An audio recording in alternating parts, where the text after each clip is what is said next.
we're almost. All right. Welcome to the Beer and Bullshit Show. Woo!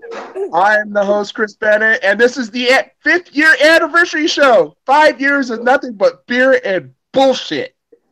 Can you actually believe that? 5 years. 111 episodes in 5 years. Can you believe that? That's a lot of bullshit. That's a lot of bullshit. A lot of drinking beer and bullshit. We're very successful. We have a total of 7 views so far. And you know what? And we've probably all together drank probably at least 3,000 different beers on this show. That's pretty good. Can you imagine the money that we've spent on the beer that we've drank on this show? We could have like our own commune, our own beer and bullshit commune. You think we've drank enough to pay off the national debt? We're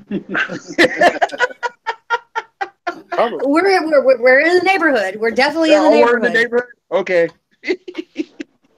All right. Hey, Jim Bab, since you're remotely live at the beer shop in Ardmore, Pennsylvania, Potential sponsor for our show. What are you drinking? I'm drinking Foreign Object. Foreign Object. It's from Connecticut, and I started with this one, and it's this one was called Wet Gravity, 7% alcohol, tasted fresh. I mean, fresh. Fresh. And this one's called New America. This one's Fascination Street New American Hoppy Ale, 7.5%. So it's 5% better. Also tasty, very tasty. But I think this one is like it almost made me think of Hill Farmstead when I first tried it. It's like pretty nice, I guess. I don't know what you call it. What do you call this style, Richard? New England IPA. It is a New England IPA style, whatever that means to people. Anyway, that's what I got. It's good. It looks really sexy. What's Mr. Schwartz drinking? Well, I started with the one that he's drinking now, the Fascination Street, I loved it. And now I switched to a brewery from New Jersey, right across the river from Philadelphia, called Tonewood. And they make incredible stuff. So this is Allocated. It's a collab with 2SP Brewing, which is another brewery outside of Philadelphia. And so far, so good. Pretty tasty. Awesome. That is awesome. Awesome indeed. Okay, Sugar Shane, what are you drinking? Let's see. I'm going to get started on this Two Hearted Ale, which Mr. Bab introduced me to. It's just a nice beer. Actually fun beer, which is amazing because I'm in craft beer hell. And can't hear you, Shane. Get closer to your mic. I'm right here, so maybe I have an issue. Can you get closer to your mic, Shane? I can like get really close to my mic. You might not be able to hear me. Use your outside voice. he said he's drinking a Two Hearted Ale. All right, cool. Oh, good. So since he's in craft beer hell, he only can get a few choices. Yeah. Shane, do you need another airlift to drop in over there? Is it? Are you really roughing it?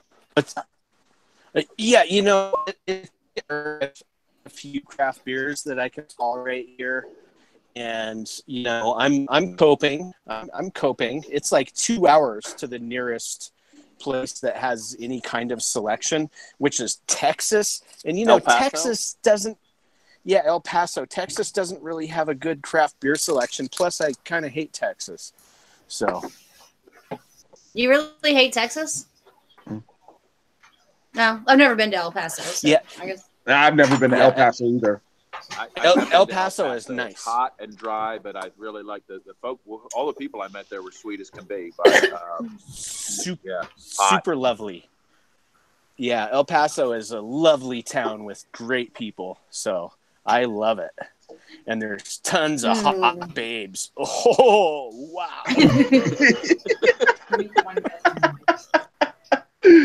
Oh, heavy Mexican culture. And how are you still single, Mr. Shane? How are you still single? I have a meme. Well, since Scott's not, I'm still straight, by the way, but my generation has been sterilized. My generation's been sterilized by propaganda, by vaccines, by Monsanto, by Roundup. I'm living on the verge of hell as far as my generation goes. And there are a lot of nice women. They're all cam models. They're all cam models for porn sites and stuff. Not that there's anything lots wrong of with nice that. ones. There's nothing wrong with that. Nothing wrong with that, but they're getting all their needs met with toys and donations, and I'm all for all that kind of stuff. But right, but if they got that, what do they need you for?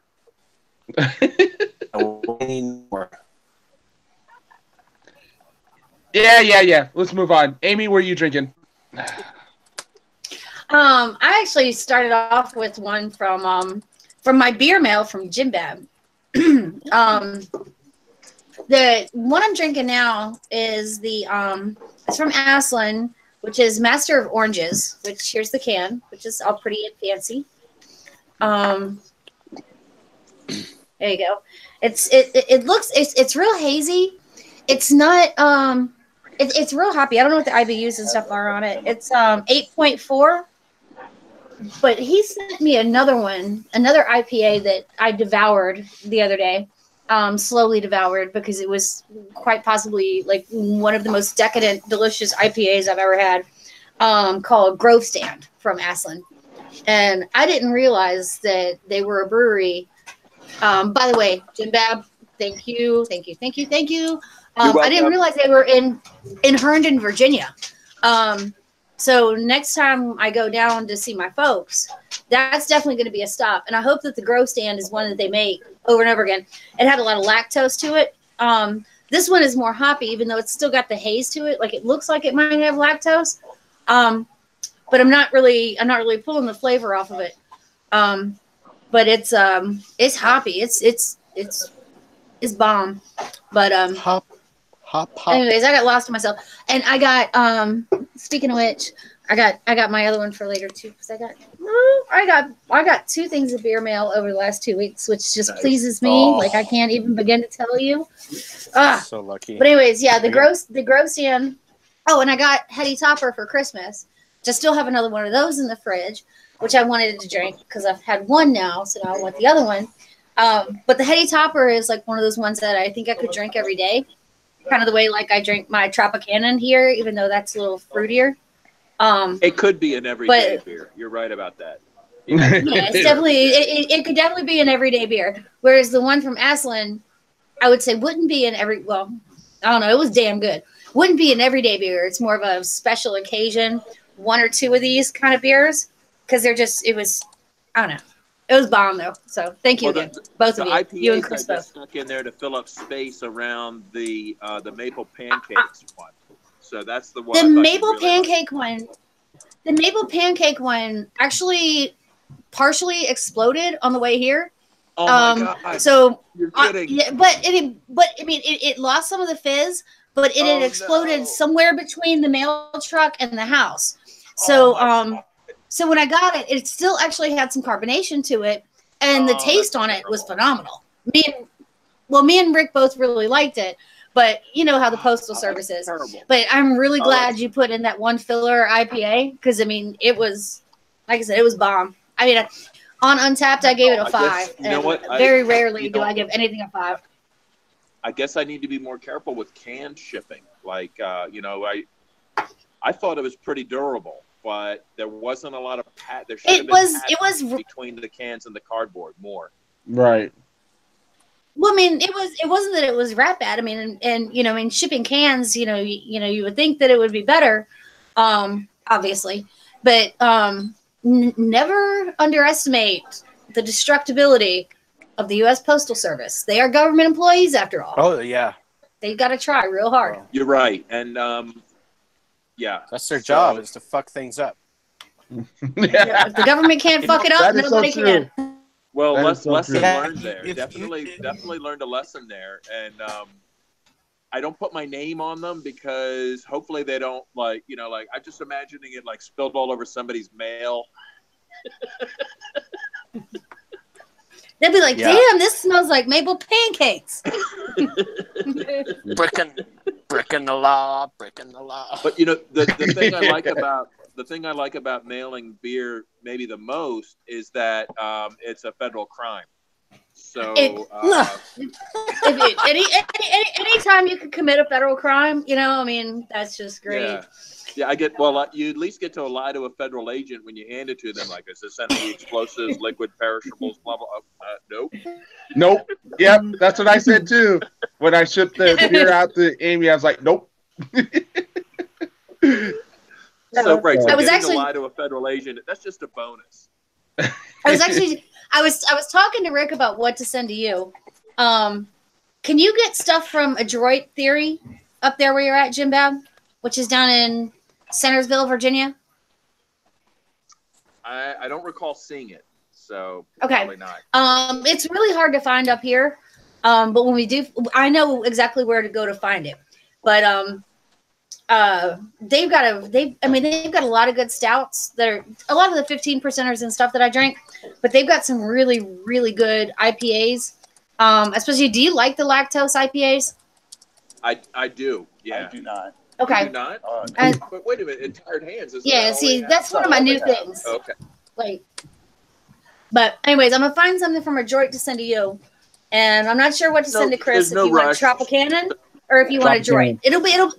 It'll okay, Tropicana. Yeah, I say it'll be when I find the right bottle that I like and I think you'll like, and then I'll send it to you. So, Awesome. but No, the good certainly no IPAs rush. normally come out You know, in the If spring. you find something, that's great. If not, don't worry about it. So I can't believe the post office. Should I write my congressman about the destruction of a beer in transit? I feel like this should be. But how do I do that That's without how- confessing to a federal crime? Hold on. Damn. Yeah, let me see if I can pull up the picture. I took a picture of the Well- box because Rick's like, Amy, you got beer mail. He said, well, but he's like, when- I don't think it all made it. I'm like, Oh, no, say it isn't so. When I sent Amy hers, okay. I bubble wrapped it. So There's, wait, can you? Well, I guess you can't see really. There you go. You can see where it kind of I got that's got wet on the disgusting. side. But That's it completely didn't. But I did. disgusting. I didn't lose the whole can, and it still had just enough carbonation to it where I was still able to get the flavor out of it. Because we did drink it. By golly. I'm gonna resend you another one. There's just a single can with like 6 inches of bubble wrap. There you go. Okay. yeah, that's what I did. I got I individually wrapped each one in bubble wrap for Amy. So and sent it. I know when Amy's worth the- it. When I send beer to you guys, fuck it. But Amy deserves that. You're right. You know, Well, I would say probably Springfield, Illinois is a lot less dangerous than Baltimore, Maryland. Let me tell you. no shit. I tell you what. When I sent you those bottles, Chris, when I sent you the Sweet Baby Jesus and stuff, Yeah. it ended up costing, because I was shipping you bottles, it actually cost me more to ship it cost me more in shipping than it cost me in beer. Right. But it was worth it for you to get a chance to actually try something you had never had. That's Right. just like a local delicacy, you know? And when I shipped you that stuff, it's actually I paid $10 for the 4-pack, and it cost me $13 to ship it, but it was worth Yeah. it. I mean, I don't mind it, you know. No, I don't either. It's just nice to be able to share because I mean you can't get. Well, like I mean, I'd never even heard of Aslan. You know, and I sure can't get that pumpkin spice latte out here. Right. But you know, it's like you not being able to get Tropicana out there, or you know, whichever. You know, unfortunately, distribution doesn't work the same way it does for InBev. It's the most white girl shit ever, the spice latte. Oh, you shush your face, Shane. I don't even want to hear it. I am about as big a white girl as you get right now. All right, I'm happy. Good. But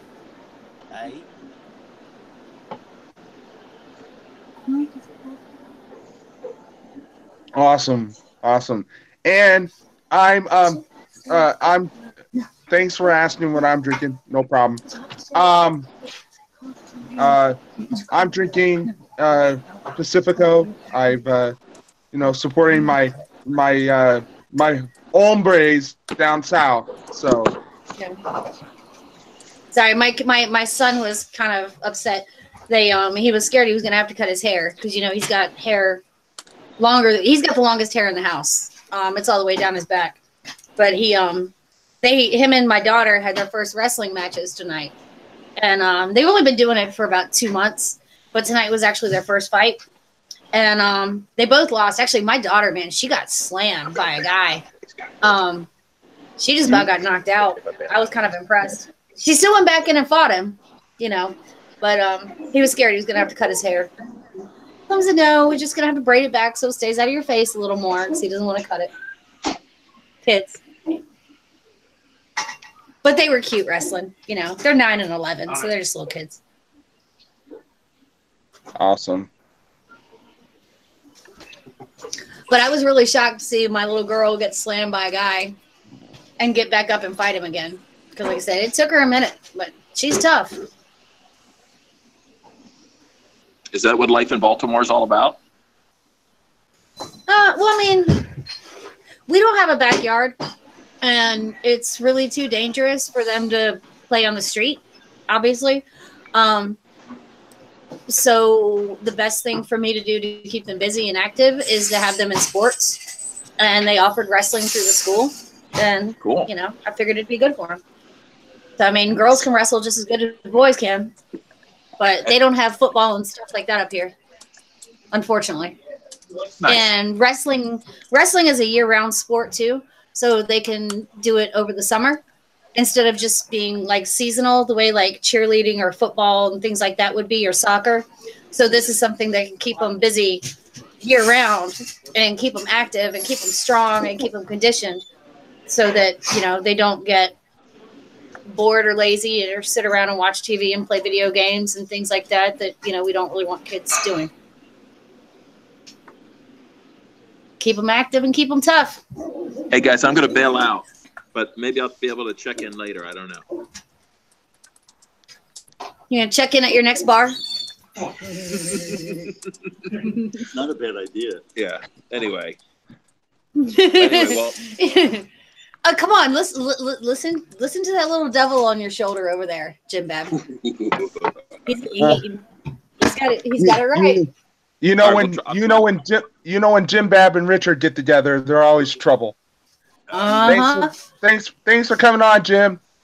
my pleasure. Great. Yeah, bye, Jim Bab. Good seeing you, man. All right. See you, dudes. All right. Bye, Richard. Bye, Richard. I'm trolling Anarchapulco today. Okay, I realize you guys are trolling. I got something I want to talk to you guys about. Uh-oh. Okay. No. Before you start, we got to do the. Now, this is Amy's rant, and it has been sponsored by the Beer Bullshit Show. Continue. All right. I know everybody's huh? Nothing. What? Just All right. keep going. All right. I'm just gonna go. All right. Rick posted up this thing this morning, and I really hadn't thought about it. and I'm not 100% sure if it'll work, and I think it makes sense. Anyways, okay, so everybody has their own opinions with Trump on the border wall and why the government is shut down. I think everybody pretty much agrees that the government shutdown is a good thing. But one of the things that he posted, and there was a couple links inside of it, was maybe that Trump is actually smarter than we thought. And I hate to say that, but if this article is correct, I believe Trump may be really onto something. After 30 days, supposedly, all the government employees that are laid off of work that are non-essential can actually be completely gone. Like, that'd be cool. they could actually lay these people off permanently. Like, they can fire them after 30 days. What was it called, Brett? It's not a furlough. I mean, it's basically a permanent furlough, where the government employees just never come back, and you get this huge reduction in government. So just by shutting down the government. So Yeah. from what I was reading, and like I said, I've had a busy day. Limbaugh was talking about it today too. So Rush Limbaugh was talking about it today too, apparently. So whatever you take that for, but he's put the Democrats in this interesting to where they either have to fund this border wall over here and suck up their egos, or they either have to reduce the government workforce by 30% and suck up their egos over here. So either way, I mean, the guy's gonna win. I mean,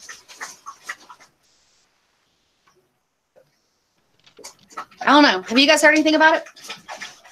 I hear you typing. That's the first time I've heard it. That's the first time I've heard anything about that. I mean, if the article is true, all right, and it's saying, then good.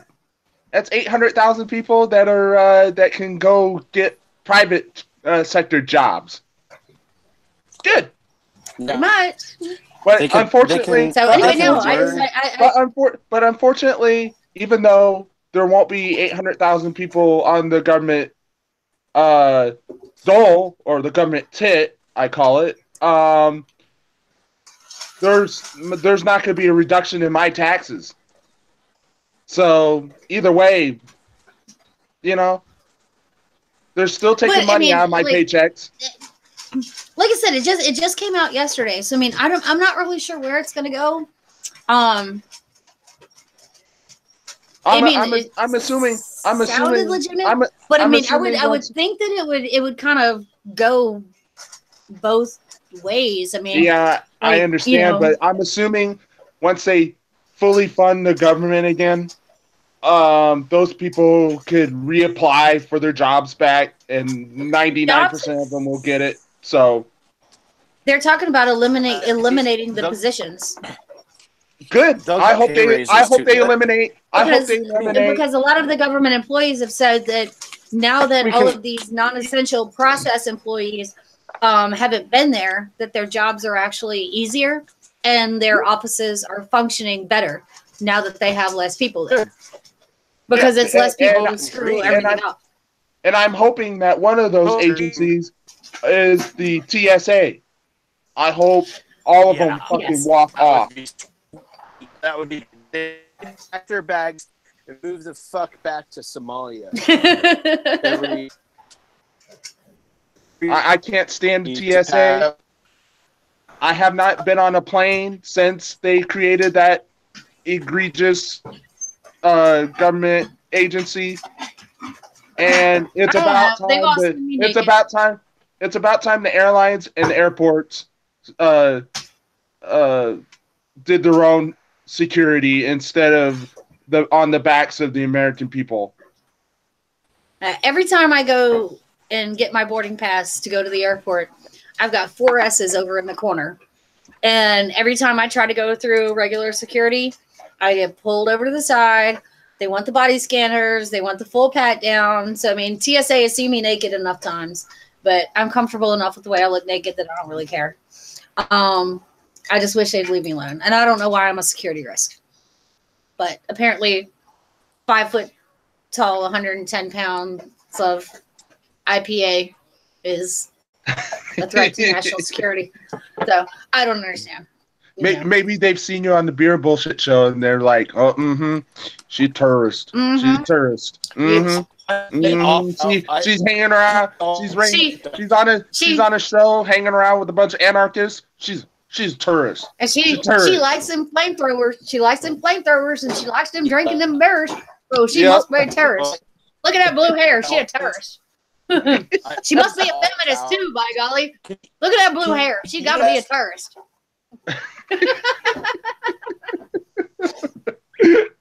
Oh, dear God. Bless their Lord hearts. There's a saying we say up north, Lord help us. We say bless your heart and y'all say Lord help us. So, hey, that wasn't me, dude. That was the federal government. They're trying to kick you off. I've been trying to talk for like 10 minutes to say things, and I'm getting no response. So you guys been able to hear me at all for like the last 10 minutes? No, I've not been able to hear you, actually. This is the first time I've heard you in the last 10 minutes. Okay. I was all out at TSA. All right. Okay. Always. This is them off. And then they pull me to the side after I get molested. They molest me and touch my privates. And then they pull me to the side and they try to educate me on how safe the scatter gamma ray pornotron scanner is. Okay, they try to educate me on how safe it is. And I'm like, okay, where's your medical license? You went to a 30-minute class today to learn about this, and now you're trying to educate me. You're from film program. You're from a military. You're from sales, and you're trying to educate me on my health, welfare, well-being, and wellness. But you work for the government, and I'm paying you fucking slave. Of course, I'm always nice and very courteous to other things, but those are the things that go through my mind. Listen to their. I'm just convinced that every time I have to go through TSA, because every time I go through, they always want to lift my boobs and feel underneath them, and I just think it's because I have a nice rack. Of course it is. That's all it is. That's all it is. They just want to grab my boobs. I can't blame them. If I was them, I'd probably want to grab my boobs too. So. They are, sexual. And that's another reason why I don't want to go through airport security, because I don't want them feeling my wife's boobs. I'm like, whoa, wait a minute. There's only one person on earth that's able to feel them boobies, and you're not the person. You're not the person. I'm like, heck, I don't get to feel them half the time. All right? Oh, that's a shame. But you think just because you're the government, you can just fill up anybody you choose? It's like, no, you ain't filling up my wife. You ain't filling me up. You ain't filling my kids up. No, Oh no! My kids. Oh hell no! You touch my kids. You touch my kids. I'm gonna pull an Undertaker on you. I'm gonna do a choke slam or whatever. Ain't that happening? My oldest, Robbie, he's the only one that's ever flown, and I about got in a fight with somebody on the airplane. I thought I was gonna get kicked off, but I didn't. We were going. I was flying to Arizona, okay. And it was on one of the planes where there's 3 seats on one side and 2 seats on the other. And I had chosen my seat when I got my flight, where it was the 3 seats on the one side. And we got on the flight, everything was all discombobulated. And the flight attendant said, well, you're going to have to either sit with the toddler on your lap, because he was about 8 months old, or 8 to 18 months old. And, so you can fly with the toddler on your lap, or you're going to have to wait for a later flight. I'm like, well, that's fine. I'll just fly with him. Well, anyways, so they had me in business class, and this lady was sitting beside me. And I mean, I don't blame her, because I don't want to sit beside a woman holding an 18-month-old baby, on a 3-hour flight. Well, anyways, she threw a hissy fit. And, I'm trying to get my diaper bags and all this shit, because, I mean, as a mom, I mean, you got a lot of crap you got to carry. And flying with a toddler is not something you ever want to do anyway. So, I mean, it's not like we're happy with it. I'm not happy. My kid's not happy. No one's happy. But, we have to get from point A to point B. And anyways, I ended up calling her. Yeah, a few choice names. Because she's like, I'm not sitting next to this kid. And I'm like, excuse me? I'm sorry, but she's yelling at me and my child. Like, we really had a choice in this matter. I'm like, this wasn't, I had my seats all laid out, and, well, anyways, I got moved and, we got to our destination and it was all good and fine. But she got moved to the back of the plane. She got put in coach and I got to stay in business class. So, so happy on her. She didn't want to sit next to a kid. She didn't have to sit next to a kid. She can sit her happy fat ass in coach. I've traveled all over the world with my daughter on the airplane and buses. And I mean, we've gone 24-hour journeys when she was like 15 months and 4 years old and crazy just like that. And I've never had anyone treat rude. I used to pass her around the bus on the airplane. People would be like, give her over to me. Hand her over here. And, I mean, people have always been very accommodating and kind to me on those journeys and things. And it's like, cool, right on. Well, awesome. Apparently, I just got that one dried up cunt who didn't know how to handle herself. So, I don't know. Everybody else has always been real nice to us. I mean, even driving across the country, going into places. Because, I mean, I traveled across the country when my youngest was 6 months old, with a 2-year-old and a 4-year-old. And I did it by myself. And I went from Phoenix, Arizona, and in Virginia and back. And everywhere I went, they realized I was traveling with little kids. Everybody at the gas stations, everybody at the restaurants, everybody at the hotels. I have met so many people that are so sweet across the country, and especially Oklahoma. Which is why I was kind of like curious why you said Texas, because I met a lot of really nice people when I was in Texas too. But I've never been. That one lady on that one flight, man, she took the cake for me. So I was ready to fight her.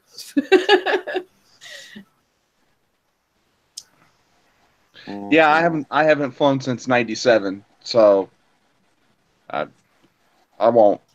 And if the thing is true, maybe we can get rid of the TSA by acclamation or something. I don't know. Here's one of the things that I don't understand. Is so many people are so worried about TSA being out of a job because there's no security at the airports. But the same people that are worried about security at the airports are the same ones who are saying they don't need security at the border. So what's the difference? Do you need one, not the other? Or do you just not need both? I mean, what do you need? How about just guns? Well, guns, I mean, I'm always kind of good with guns. Everyone is allowed to have guns. The more guns I have, the happier I am. You know that. Yeah, how about we just let all the stupid people kill each other? That's what they do in Baltimore every day. Yeah, but no. That's not, you're not talking about being able to defend yourself. You can't defend yourself in Maryland or you'll end up with a life sentence. If somebody breaks into your house, you're probably going to end up with a life sentence in Maryland. Okay, you can't defend yourself. Actually, they've had a couple of home invasions where the homeowners have defended themselves and have not been prosecuted. They shouldn't fucking have to. Yeah, well, I'm not saying that. I mean, obviously, you guys already know how I feel on that, but they're not prosecuting people for defending their houses when somebody comes into their house. They're actually not prosecuting that, which is surprising, but yeah, I think self-defense is if you can't defend yourself, then what's there to defend? You know what I'm saying? I mean, you as an individual. I don't know. We had that's the thing, that's what the NRA is trying to do, in conjunction with the government, is take away all of our rights to self-defense. And it's disgusting. I would go with National Gun Owners Association. I like National Gun Owners America Association with Larry Pratt. That's Isn't right. that his name? Yeah, Larry Pratt's organization. That's right. I've always liked him. I used to work with him a bit back in the day. What's the other one? The Jewish Preservation of Firearms or something like that. They're pretty good. Never heard of them.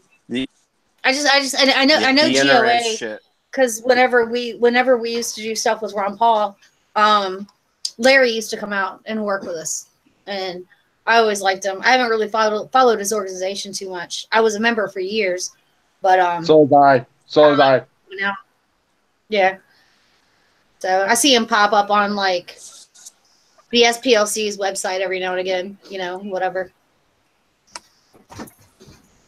I know people still hate him, so I guess he's still doing the right thing. Well, as long as the world hates you, you're probably doing something right. I think I'm not too crazy about Larry Pratt himself, but his organization's good.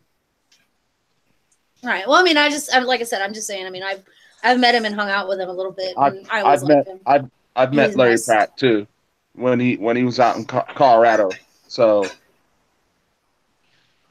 yep. Was he nice to you? He didn't Stephen Mullen on you, did he? Oh no, he didn't Stephen Mullen. Yeah, he didn't. I tell everybody. How can you say Ron Paul's racist? And I've shook the man's hand. We've talked and stuff like that. And it's just like I don't see anything. Maybe I'm missing the boat or something, but I've never someone who advocates. A lot of people just think libertarian policies in general are racist. I was like, anyone who advocates ending the war on drugs, how can you be racist when you want to end the war on drugs the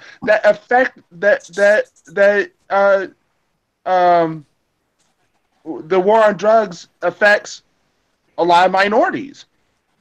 I mean, if you were actually racist, okay, wouldn't you say, well, we need to ramp up the war on drugs so we can stick more minorities in jail?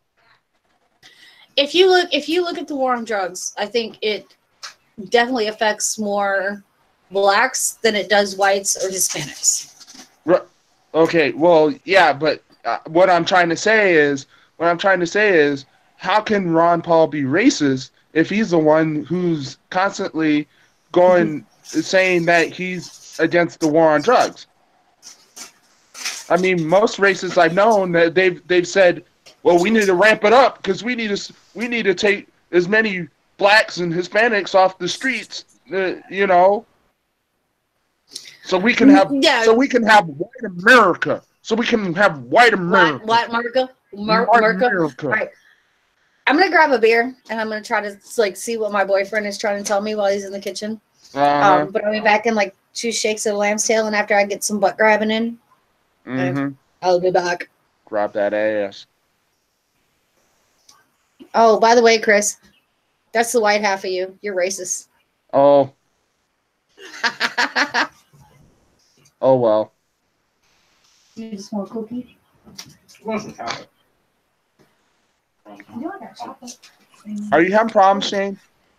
I got emergency chocolate. Hey, Shane. Yeah, I'm sorry. Are you having problems? Yeah. Are we having problems? Or is Yes, internet down there pretty bad? Yeah, it's pretty poor down here. I'm outside of a town of like so it's very limited. Oh, okay. So Hey, how I much take what longer? I can get. So Hey, Shane, how much longer are you going to be down there?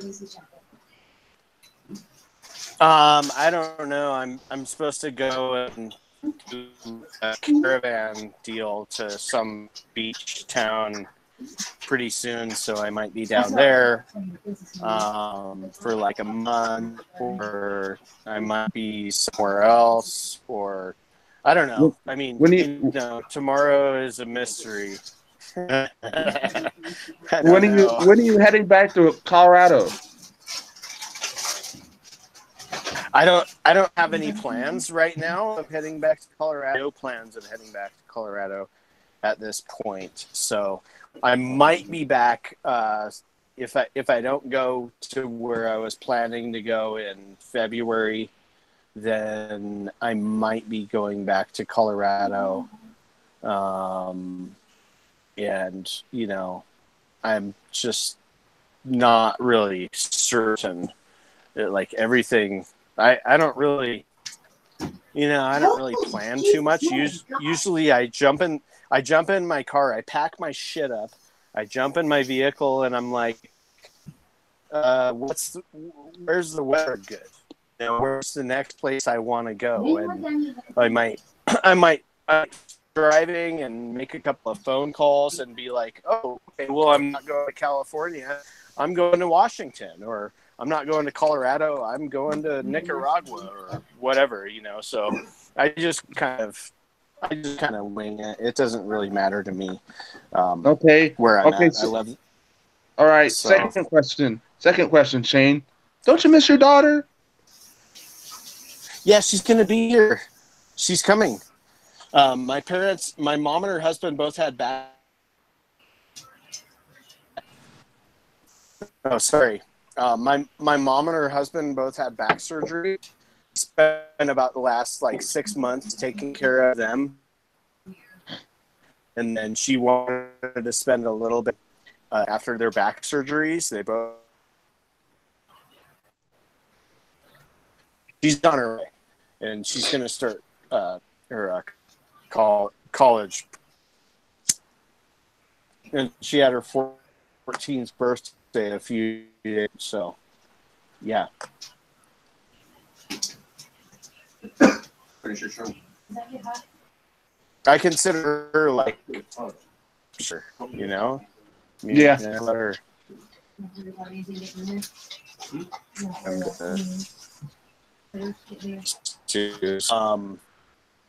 It'll be 8 weeks. Yeah, 8 weeks since I left Colorado. Right now, about 8 weeks. Okay. It is. So yeah, I miss her like crazy, man. But she has liberty. She's an anarchist. She can do it. She ends up traveling more than I do. She gets more frequent flyer points and all that kind of crap than I do. And she goes on cruises and does all kinds of fun stuff. She has better technology. She has a better computer and phone and all that kind of stuff than I do, and way more, So yeah, she's lucky, dude. But yeah, I miss her. She's cool. But she has a lot of friends here where I'm at. There's a lot of retired there. She'll be very busy when she gets here. Awesome.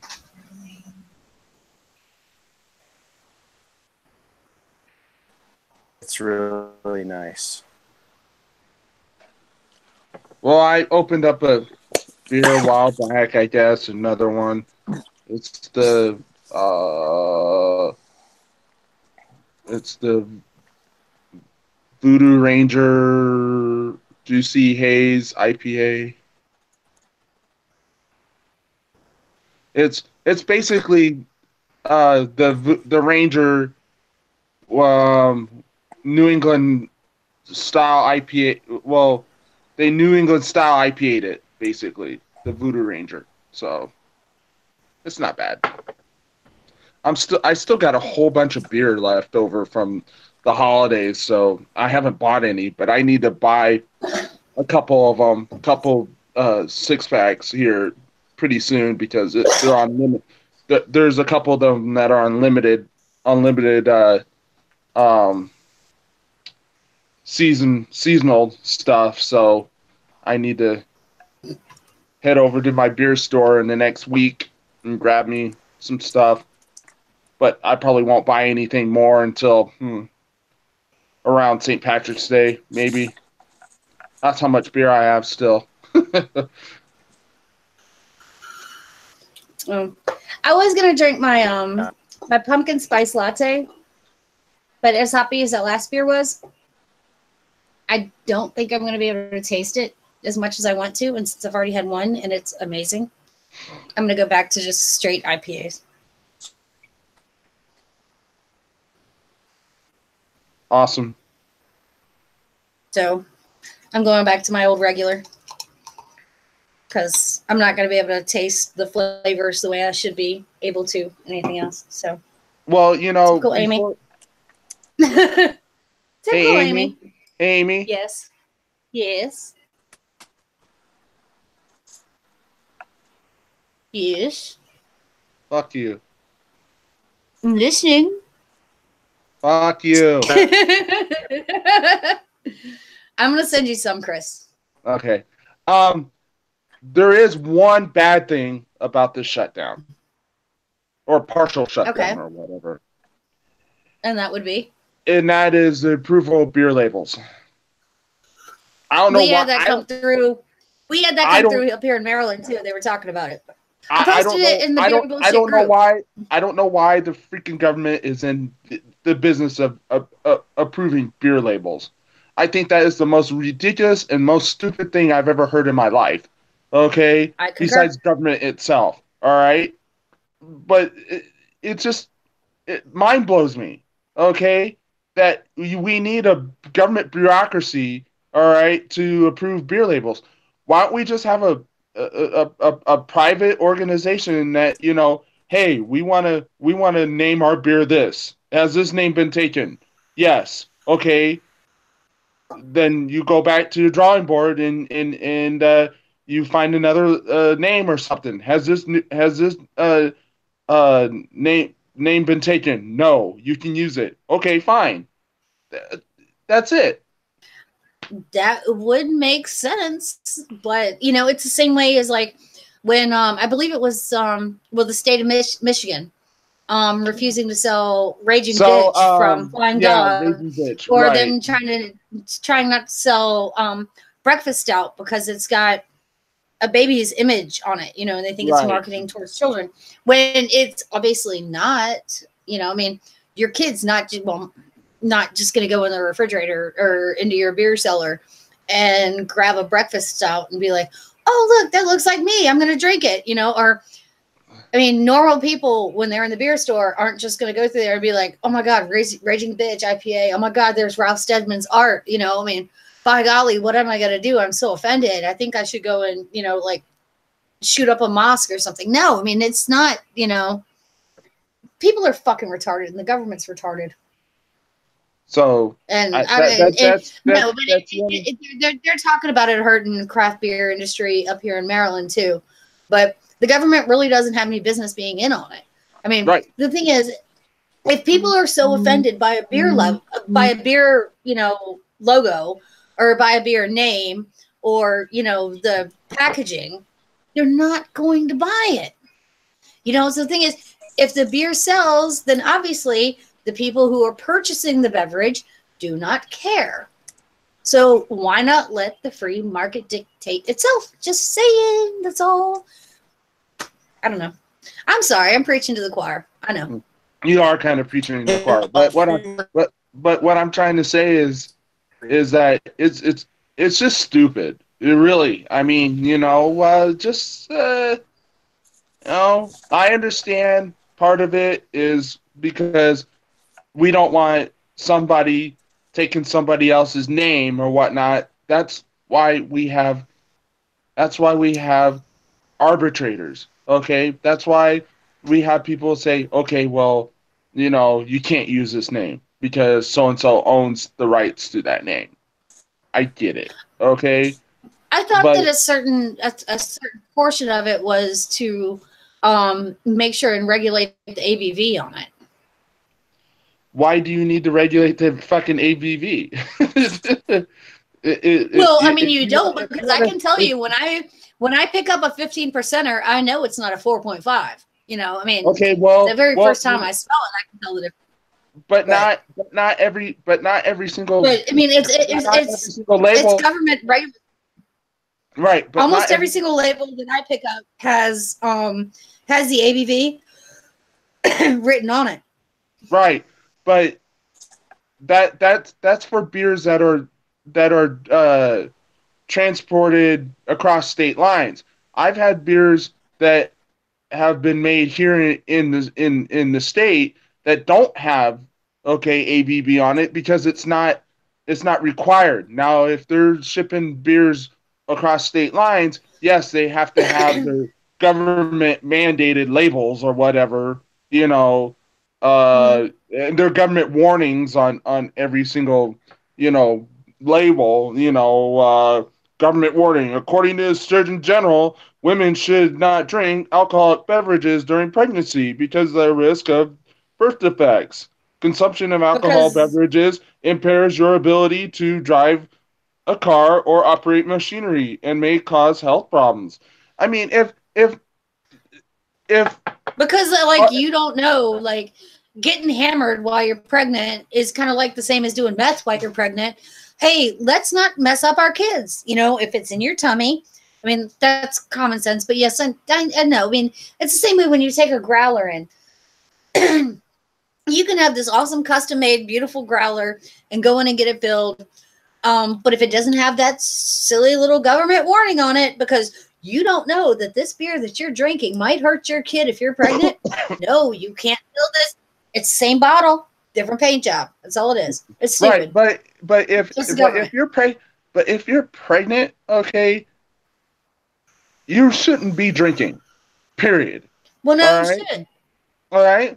Now it's just like now they do. They don't put warning labels on meth. Because meth is done illegally. The government's still running that shit, and y'all know it. But what I'm trying to say is that if you're pregnant, you shouldn't drink. Now there are exceptions. Okay, they do say a glass of wine a week is okay. Okay, if you're pregnant. Actually, when right after I had my babies, my midwives all agreed. And obviously I have 3 kids, so I can tell you that it actually works. Was to go get a 4-pack of Guinness and drink one, because my breasticles were massive. I mean, huge. I couldn't get enough out of them. I'm trying to. Does it dry them up or something like that? No, it lets the milk actually come out so the baby can eat. Oh, really? Yeah. So they but my boobs got up to a size F, which you can imagine on a 5. Yeah, they were fucking ginormous. Wow. Yeah, they were. I mean, I couldn't even move my arms like this. I mean, it was terrible. I mean, which might sound kind of cool to you guys, but I mean, being a girl, I mean, and you want to talk about hurt? Oh my God, they hurt so bad. It was well, Amy, with you being short, the midwives would tell me. But I mean, a size F on anyone is freaking massive. But they told me they said go get Guinness. Yeah, if she's 7 foot tall, maybe. But they told me they said go get Guinness and it'll make your milk come in and you can breastfeed your baby better. And I was like, okay. So I went and, you know, I mean, you don't twist my arm, you know, went and got me some Guinness. And, but there's something in it, and I'm not sure what it is, but I mean, if you look it up online, it's one of those things that, I mean, it's a midwife thing. I don't think an actual doctor would tell you to do it, because doctors are assholes, deal with doctors. But most of the time. But it actually worked, and I was able to breastfeed all 3 kids, you know, just fine. But they get big and nasty. Like, they're angry boobs. They're not happy boobs. Well, it's a big difference. I once knew a 16-year-old girl that had size 34 G's. Holy Jesus, mother God! Once she turned 18, she went and got a breast reduction or whatever. I don't blame her. Size. I would have too.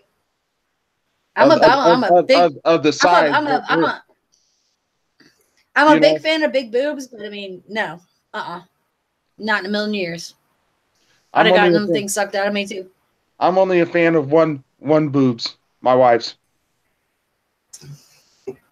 Everybody likes boobs, and it's okay. Kids like boobs, men like boobs, women like boobs. If women didn't like boobs, they wouldn't get boob jobs done. They wouldn't get breast augmentations. They wouldn't get breast reductions. They wouldn't have lifts. You know what I mean? None of these things would happen if people didn't like boobs. And like I said, women wouldn't do it to themselves. And if women say they don't like boobs, they're lying. All women like boobs. All men like boobs. Babies like boobs.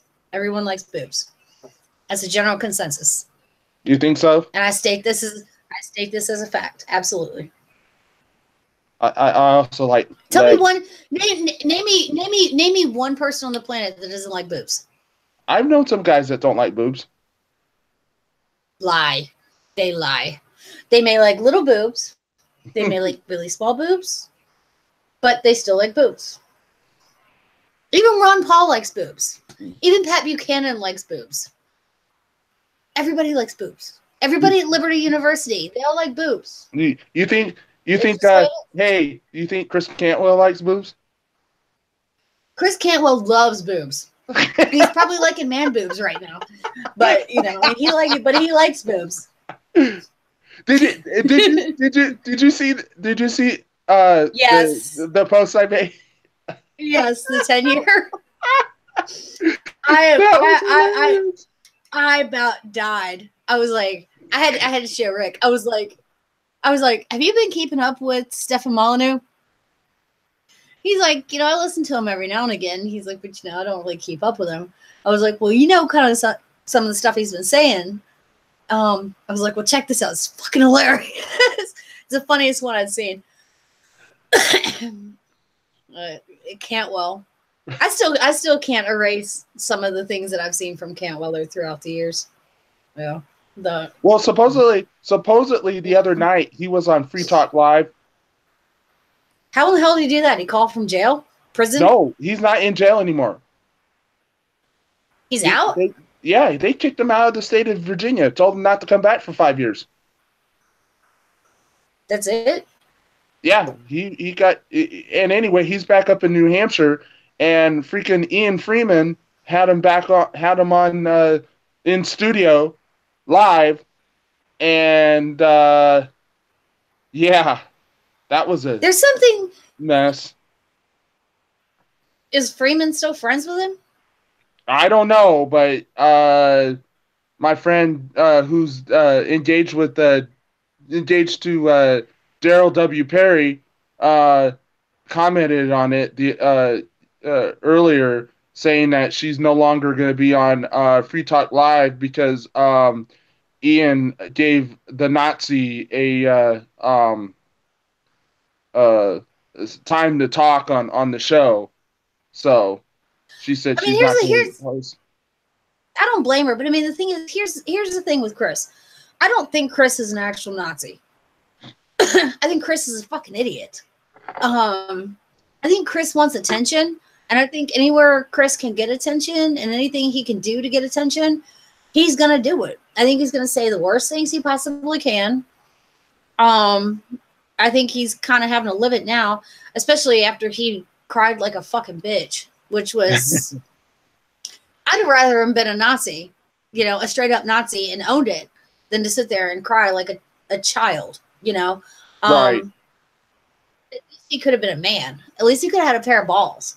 But no, I mean, he's a nutless turd is pretty much all he is. And I don't know why anyone even gives him any attention anymore. I mean, I know. He's But I had to post that one. That was just freaking hilarious. no, that was hilarious. But I mean, I didn't know Chris was out, but I think Chris is just a pathetic excuse for a man. I mean, he's gone from one extreme to the other. He goes from completely anti-authoritarian to completely authoritarian to, you know, I mean, how do you go from anarchist to national socialist? That's one of the things that I just don't get. And then, you know, sit there, I'm ready. I got my guns. I'm a bad motherfucker. Go cry like a little bitch, you know? I mean, Yeah. Cantwell is probably the most irrelevant individual that I can think of that maybe could have been something at some point. Because, I mean, at one point, I mean, at least he was entertaining. You know, Right. He could have done something, but no, he decided to be a fucking douchebag. So, you know what? Now you're a faggot, and no one likes you. And I'm sorry that some people in New Hampshire are giving you some airtime, but it doesn't change the fact that you're still a douchebag. Douchebag. Right. And also, I've got a Facebook friend. I didn't know it. When I added her, she looked, you know, pretty interesting, and I wanted to be Facebook friends. Supposedly, your old pal Augustus. Oh God, he's a Okay. special one too. He's a whole special case. Your old pal Augustus. Okay. I do realize I defended him once, and I okay. apologize for the error of my ways because I did. Stalking. Is do a stalking this folly on that particular. one. Supposedly, he's stalking this particular individual. You think really? It's possible. He's fucking nuts. From what I've gathered, pieced together, yeah. That boy ain't right in the head either. I'm gonna tell you that right now. I mean, I thought, well, here's the thing. I mean, I was never friends with him, but I found him, and this is one of the things with me, you know, where you got to kind of watch me. A lot of times I will associate with people that I don't agree with completely, because I find them entertaining and I find them engaging. And I think that they're just generally interesting people. And that's the way I felt about Augustus in the beginning.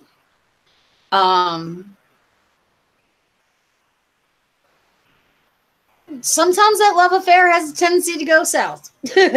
Like, you know, it did with Augustus. I got real sick of his shit real quick. Especially when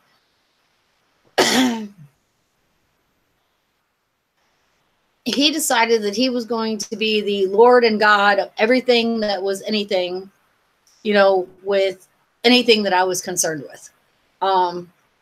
Be it libertarianism, being it anarchism, being it, I mean, he changed his name to Augustus Invictus. I mean, that should have been my first clue. But like I said, at the same time, I mean, it should have been it's first clue. But at the same time, like I said, I'm fascinated by the guy. I was fascinated by the guy, and I found him mildly entertaining. And I'd met him, and he was nice. He was polite. He was respectful. But there comes a point where the crazy shows. You know, but there's a reason. There at the same time, it's the same way with Cantwell. There's a reason why these people are entertaining to begin with. You know, you want to watch them, you want to follow them. It's like what is her name? Ocasio-Cortez. Yes. They're like they're fabulous disasters. You want to watch them. You want to be around them. You want to see what's going to happen next because that's just it. It's a fabulous disaster. It's like And it's almost whether or not we whether or not we want to admit we're attracted to drama, at the same time, we want to be entertained, and you're not entertained without a certain amount of drama. So you know you need to watch it. Most of us, like me, like I choose to watch it from a distance. I don't want to be necessarily all up and involved in it, but you know, just to sit here and watch what other people are doing, and you know, and kind of make fun of them, or you know, whatever. But you know, Cantwell, Cortez, Augustus, they're all in that same bubble, you know. Even though, I mean, I realize they all have different political ideologies. Well, maybe not really. I mean, they're all socialist. In theory, I really don't even think Cantwell is. I don't think Cantwell knows what the hell he is. He's an idiot. But you want to watch the weirdness unfold. Like you can't look away. It's like a train wreck. almost like driving by an accident. You can't. It's rubbernecking. You gotta look. You gotta look. You gotta look. Oh, is that person okay? How damaged is that car? You know. Exactly. It's the exact same thing. So, but I do realize that I did defend Augustus Invictus once, maybe twice. Shame on me. But at the same time, like I said, at the time, I was still finding him mildly entertaining, and he hadn't pushed himself over. He hadn't gone full crazy yet. He was still half crazy, but he hadn't gone full crazy yet. So, right. I'm not perfect in my ways. But God still loves me. By golly. I'm not perfect either. Not trying to be perfect. No, I'm not trying to be perfect. Just trying to do the right thing.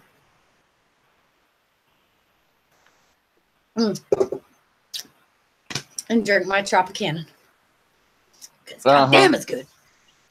Mm-hmm. Uh-huh. I should have picked up another. I should have picked up a case of that instead of just a 6-pack. I tell you what, when I still lived in Virginia, before Virginia didn't stock it, when Rick and I first started dating, when it first came out, and I'd come up here and buy it by the case and bring it back home. Oh, and I'm sure. It'd be gone in a couple of days, man. I freaking loved it. So I must say, I'm gonna send you a good little bit. It's a good tasty beer. Mr. White. Hey, how's it going, guys? Oh my holy Jesus, mother of God! There's Scott. Oh, hairless. He's hairless. Oh, you cut your hair all off. Look at you. Oh, nope, you look like me. You got a mohawk. Uh-oh. I got that same hair. Well, except for my sides are grown up. But yeah. We're like twins or something. So how's everybody doing? We're doing all right. What's new with you, Mr. White? Are you drinking a beer? I am, sir. And what are you drinking, sir? Matter of fact, it is something very uncommon and that really isn't shown very often, if at all, on your show. Okay. If it's a Sam Adams, I'm going to come through the screen and smack you, boy.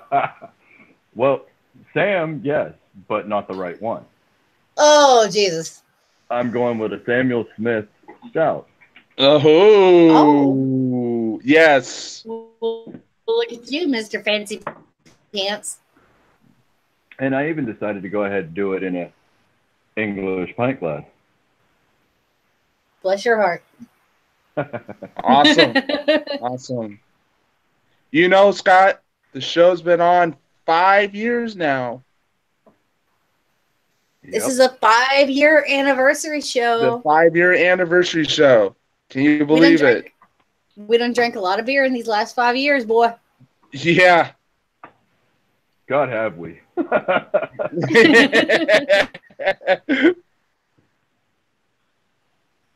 That's why, you know, from here on out, there should be a big old disclaimer. Don't try this at home. Don't try this at home. Yeah, this is for professionals only. Right. We're the professional beer drinkers. Do we actually qualify as professionals at this point, or do we just qualify as alcoholics? No, because none of us attend meetings yet, do we? Nope. No. Okay, then we're professionals. There it is. We are scholars. Beer scholars. Scott, I thought you quit smoking. I did. You stopped smoking. You didn't quit. Well, it was for gun purposes. I quit smoking last Friday. No. Well, I've been quitting since the end of last year. Slowly quitting. I'm on the vaporizer, low dose. I'm trying. I've been an asshole. I mean, like, mean. I've been terrible. Like, I don't know how anyone could tolerate me. But anyways, so I'm working on the whole quitting thing. But I thought you quit. Well, I did. I quit. And you bitched out. I did quit. I quit for, what was it, 8 months? That means you stopped. You didn't quit. Well, for my financial purposes to fuel my gun habits. I put my mind on something else that I wanted more than cigarettes. So yeah. Well, I've kind of done the same thing. I have a prize set up for myself come summertime if I'm able to stay stopped by summer. I have this pair of boots that are $190 that I've been really, really wanting. And I can't justify spending $200 on a pair of shoes unless I have the extra money from the things that I shouldn't be spending it on. So considering I spend $350 a month on cigarettes, smoking in Maryland, if I stop smoking for 6 months, I think I can justify $200 for a pair of boots if I still want them. I think that's fair. That's the low end of the spectrum, because when I quit, I was focused on picking up my AR. Well, I've already got. I know. Yeah. I've already got. You know, I've already got more than I probably need. So. More than the average Joe, but less than what you should. Yeah, well, I mean, I could always get more, but I'm just waiting for. I mean, maybe when I decide to get a Saga or something like that, or a flamethrower. Whoosh. Right. Because Amy needs a flamethrower. Amy needs a tank. Amy needs a fighter jet. Yeah, Chris needs a fire jet. He needs a bazooka. He needs a rocket launcher. Did you see Did you see where the police got duped? It was in. I can't remember which state it was in, but it was in Baltimore. It was right here in my city. Yeah. They bought back training the AT4s, which as soon as I looked at it, I'm like, really? They actually did that? And they paid $500 for it. $500. But the thing is, it's a one-shot deal. We trained with those in the Army. Chris, you were in the Army, right? I trained with the M16A1s. But I trained with the A1s too. I trained with the A1s at Belvoir. I trained with the A2s at Jackson and at Campbell. But regardless, you still had to go through AT4 training. Everyone went through AT4 training. But the thing is, it can't shoot anything. It can't do anything. It's already expended. Yeah, it was. So it's like they just paid $500 for something that you hang up on the fucking wall. Yep. I'm like, these people are fucking idiots. But the thing is, the bad thing is, these are the people who are in the fucking police department here. They're that damn stupid. It's like, how are you that fucking retarded? Like, I take one look at this, and I'm looking at it, and I'm like, this is what I trained with, back blast, I mean, the whole 9 yards, it's, you can't even beat somebody to death with it. It's a piece of plastic. It Right, weighs that's all like it was. maybe 5 pounds. I mean, they weigh nothing. The first They time bought we it started off the eBay. for $50 Yeah. max. But the very first time I was sitting there holding one of these things, I was thinking it was a dummy. I mean, I didn't realize it was spent. I didn't realize it could have actually shot at some point because it was so light. And I'm thinking, Right. this is just a training module. This can't be real. But I mean, apparently it's a one-shot deal, which obviously, I mean, you can blow up a truck with it and that's all good and fine. But you set it there, that's all it is. It's a piece of plastic. Can't hurt. Yeah, but the one that they anyone. turned in wasn't even real. It was a fake. It was just modeled after it. The only thing they could have done with that maybe is if they'd have sent it to prison and let them cut it up and maybe like sawed it down on the center blocks to make some prison shanks with it. That's the only way that weapon was ever going to be dangerous. But it wasn't even There's a weapon. nothing. It was a show model. It was just like it was a piece of plastic that couldn't even work. No, well, they don't. The thing is, they don't work. They're one shot, and then they become just a piece of plastic. Well, But no, it wasn't. The one that they turned in wasn't even a one shot. It was a fake. No, it was a dummy.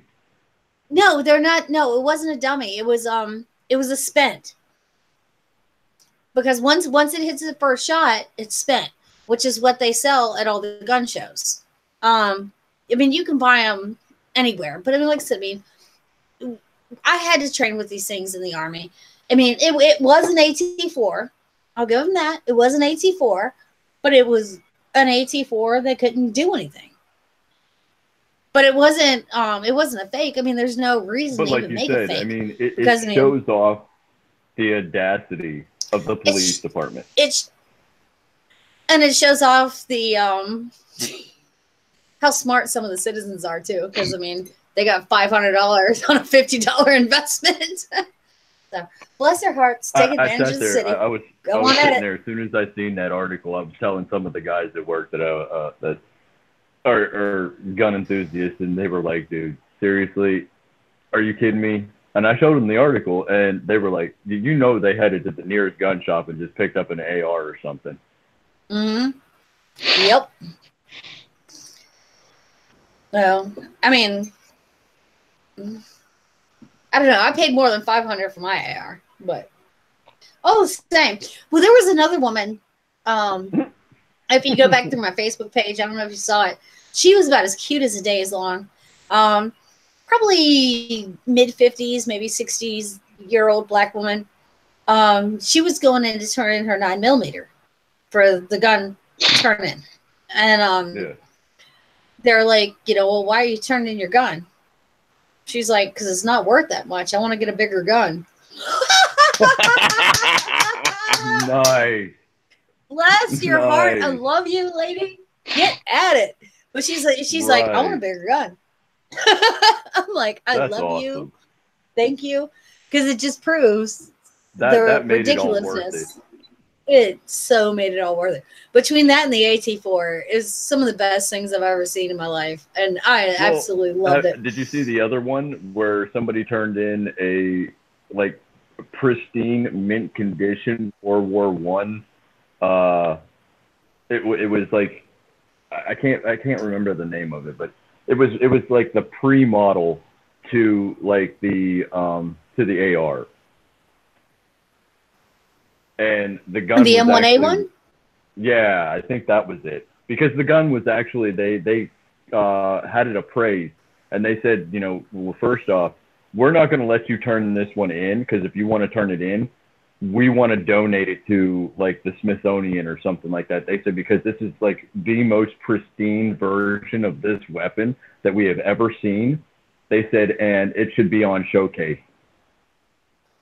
And she let them. She was like, it was my, grandfather's or something like that when he came back from the war. And they shouldn't even let these people have weapons to begin with. They're just like, just give them to me. Give them to Miss Amy. Miss Amy needs them. She does. They said the gun was estimated at like $41,000 or $45,000.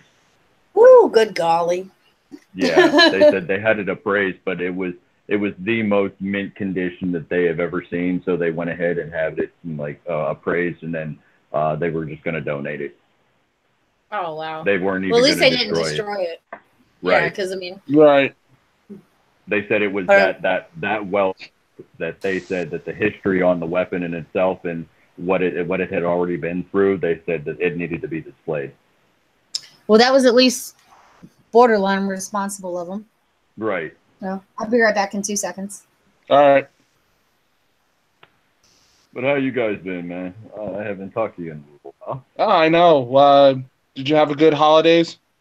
I did. A little bit of this, a little bit of that. A lot of studying and whatnot for, Yeah. bills and constitutional stuff and whatnot. And I did like that. I think you and everybody else would be proud of something that might not go anywhere, but at the same time, they are considered House resolutions right now. House Resolution 24 and House Resolution 25. 24 wants to abolish the IRS entirely, and it wants to completely have a full-scale audit of the Federal Reserve. And then House Resolution number 25 wants to abolish the IRS, but wants to implement a national sales tax instead of having federal income tax, payroll, and other small taxes. They said, but it would be up to the individual states to regulate it and to collect those taxes and whatnot to turn them into the proper authorities in the government and whatnot. But I was reading even further at the bottom of it. It says it would go for 7 years up to the date of being passed. If the 16th Amendment was not abolished by that date, then it would resort back to the traditional standards.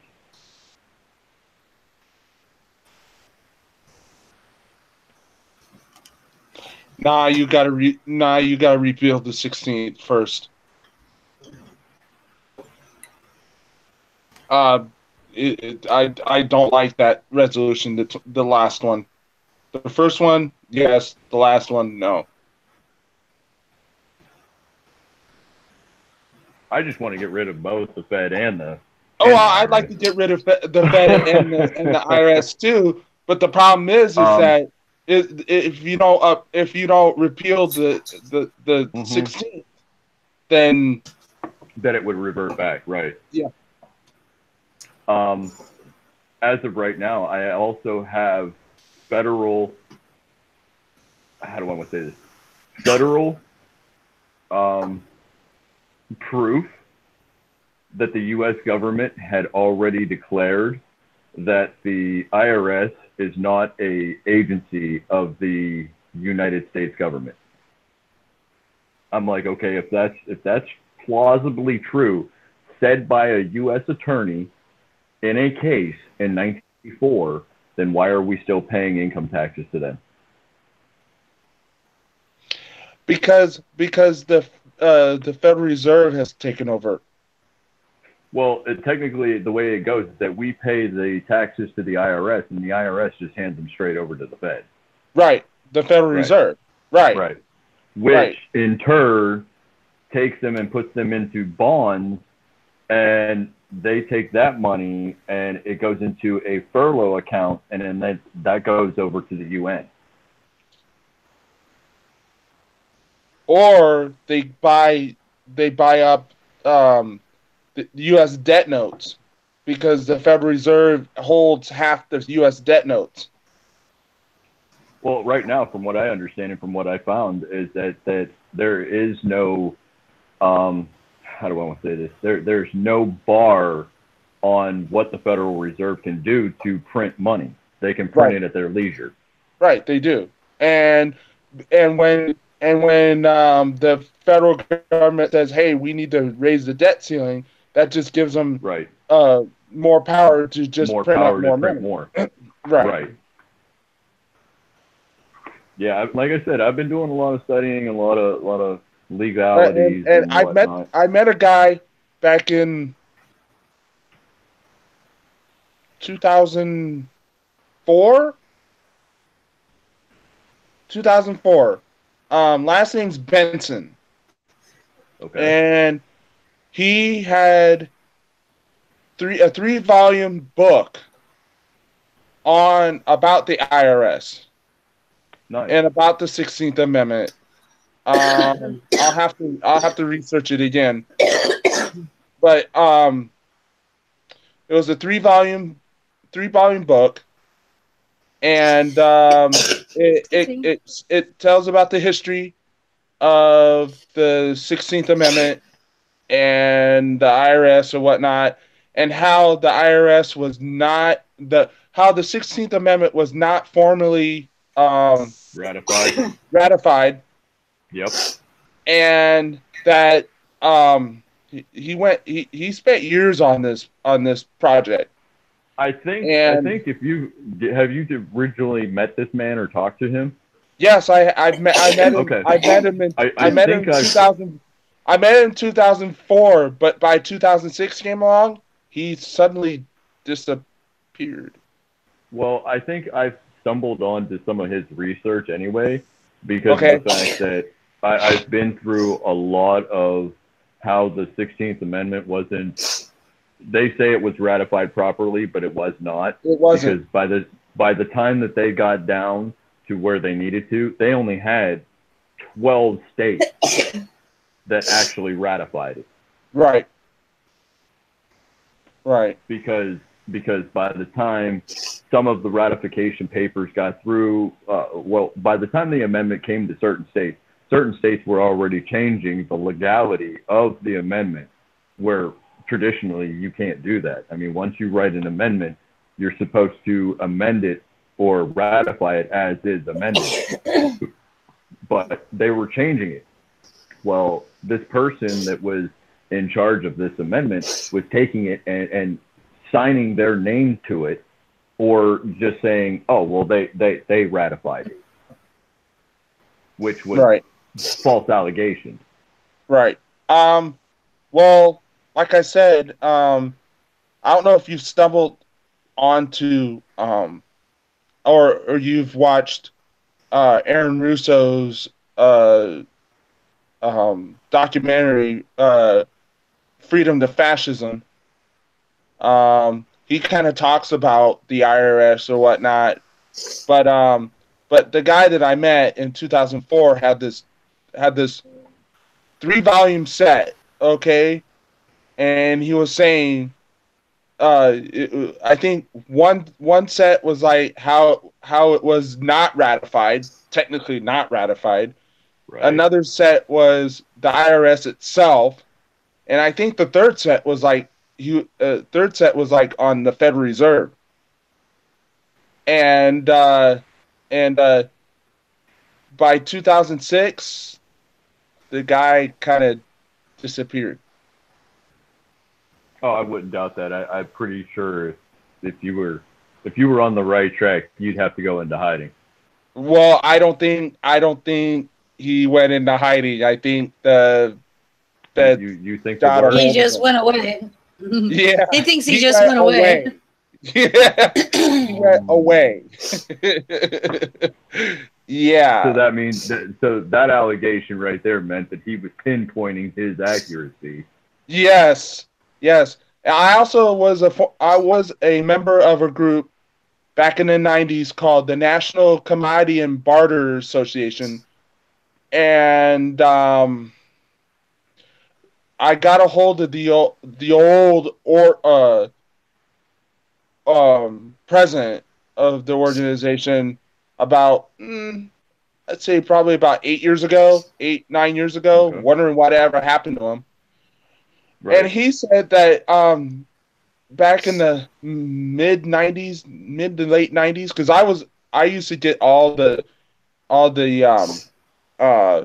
newsletters and stuff like that. My parents were like, "Oh, what kind of stuff is this? I was just like, well, they talk about competing currencies and how we should barter more because that the IRS can't track barter and stuff like that, and that lessens your tax burden and stuff like that by bartering and stuff like that.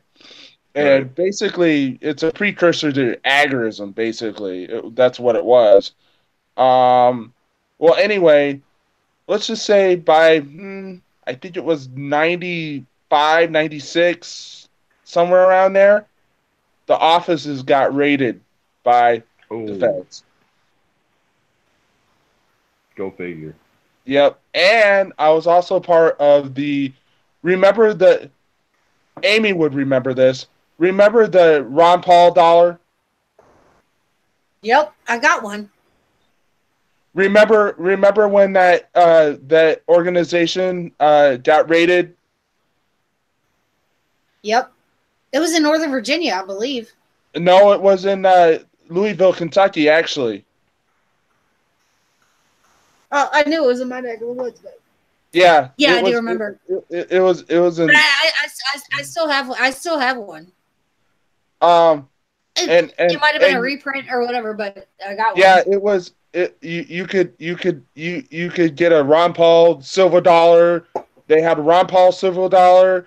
They had a couple other. I've got a John Galt silver dollar too. Yeah, John Galt silver dollar. Right. They had all these different silver dollars that they were selling. Okay. And we sold. We had people selling them in Richmond, Virginia. Right. I believe it. And I mean, we got tons of people who have them. And but anyways, I'm sorry, I didn't mean to interrupt.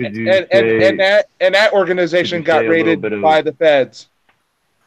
I like every time everybody says his name because I go back to Atlas Shrugged and I'm like, who is John Galt? Now I've got a bunch of big silver pieces. They're not worth what they're printed on right now, but I mean, at the same time, I mean, I've still got them, So. I love telling people because I'm in an area right now where the mass majority is just clueless. I think that's everywhere. That's everywhere. I'm like, it's not just where you live, darling. I mean, look, I live, trust me, clueless. I'm surrounded by fucking clueless. And I love telling them, and it's just like, they have no idea when I say, the paper money that you have in your pocket is to pay off your debt. It's not to buy anything with. It's not to, trade what you have in your pocket for somebody else's good. It says on the bill itself that it's to pay your debt. It's not for public and private. Buying things. Public and private. Right. And like, seriously, they need to start reprinting silver and gold coins, et cetera, to be able to purchase goods. I said we need to, find businesses, et cetera, to tell people, well, we're not going to accept these dollar bills. If you want to barter here, you can barter here, but if not, we're not going to accept these paper, phony money.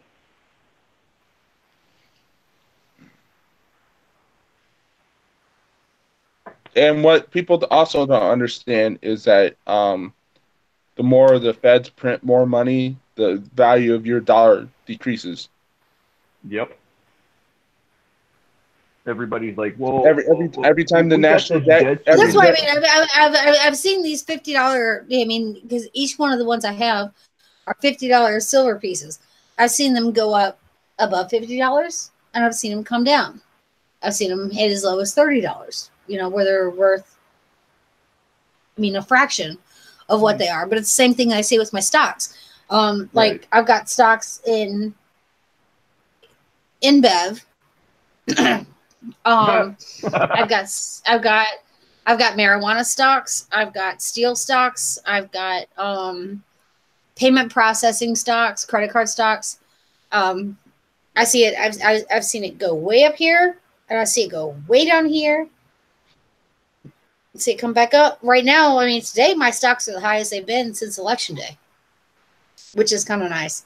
But it's the same way with my silver. You know, I mean, like what I have like that is tangible in my hands, because I do have tangible silver. You know, I keep it upstairs in my bedroom, dude, right next to all of my wonderful other things. But I also, you know, I mean, I have this other, and I mean, I watch them both. They go up, they go down, they go up, they go down, they go up, they go down. But at the same time, I like having something that's actually tangible. Right. I mean, my stocks. I mean, I can roll them over anytime I want, but Right. It's But it it's just still kills me nice that having something tangible. everybody puts faith in like the that they put faith in Wall Street, or they put faith in the Fed because the Fed controls the interest rates on, you know, financial industry and the dollars and everything else, and they work with the world market and try to, you know, hike up or downplay our dollar bill worth, and it's retarded. I mean, it's just, to me, it's uberly retarded that people put that much faith in the system. Like I said, I can tell you, I mean, with the way that my stocks go up and down, I mean, it's a mess, you know. And it's, luckily I don't have that much invested, but it's still kind of stressful for me because it's not a lot of money to most people, but it's a lot of money to me. And I don't like seeing, you know, an investment. Say I put $80 into this. I don't like seeing it hit $20. Right. Because then you feel like you know, invested wrong. Exactly. You know, but it's like you want to see them do well, but I don't know. Like I said, it's different when you can actually go up. When I can actually go upstairs to my bedroom, and I can actually pick up my piece of silver, and I can hold it. Yes. I know it's tangible. It's not something that, you know, I'm putting my fingerprint on my phone just to check my stocks, you know, and it's like this weird imaginary thing, you know, which is off in the banking world. Telling everybody underneath the sun. This is a tangible piece of something that I actually own. These other pieces of property, I mean, yes, I own these stocks, but I can't hold them. I can't touch them. They have a possibility and a plausibility to just disappear overnight. Yes. So it's nice to have something that you can actually hold in your hands. Right. Well, I tell people all the time anymore, it's just like, you know, hey, if you have the extra money, buy yourself the silver, buy yourself the gold. You know, not only is it tangible and you can hold it in your hand, it's a physical piece of evidence and property to you then, that you can actually sit there and watch the market fluctuate back and forth. And if you want an investment in the return, you can sell that. I mean, I watched video. I watched this video. This guy had a, 1 ounce gold coin, and he stood out on the corner of this, rinky-dink place.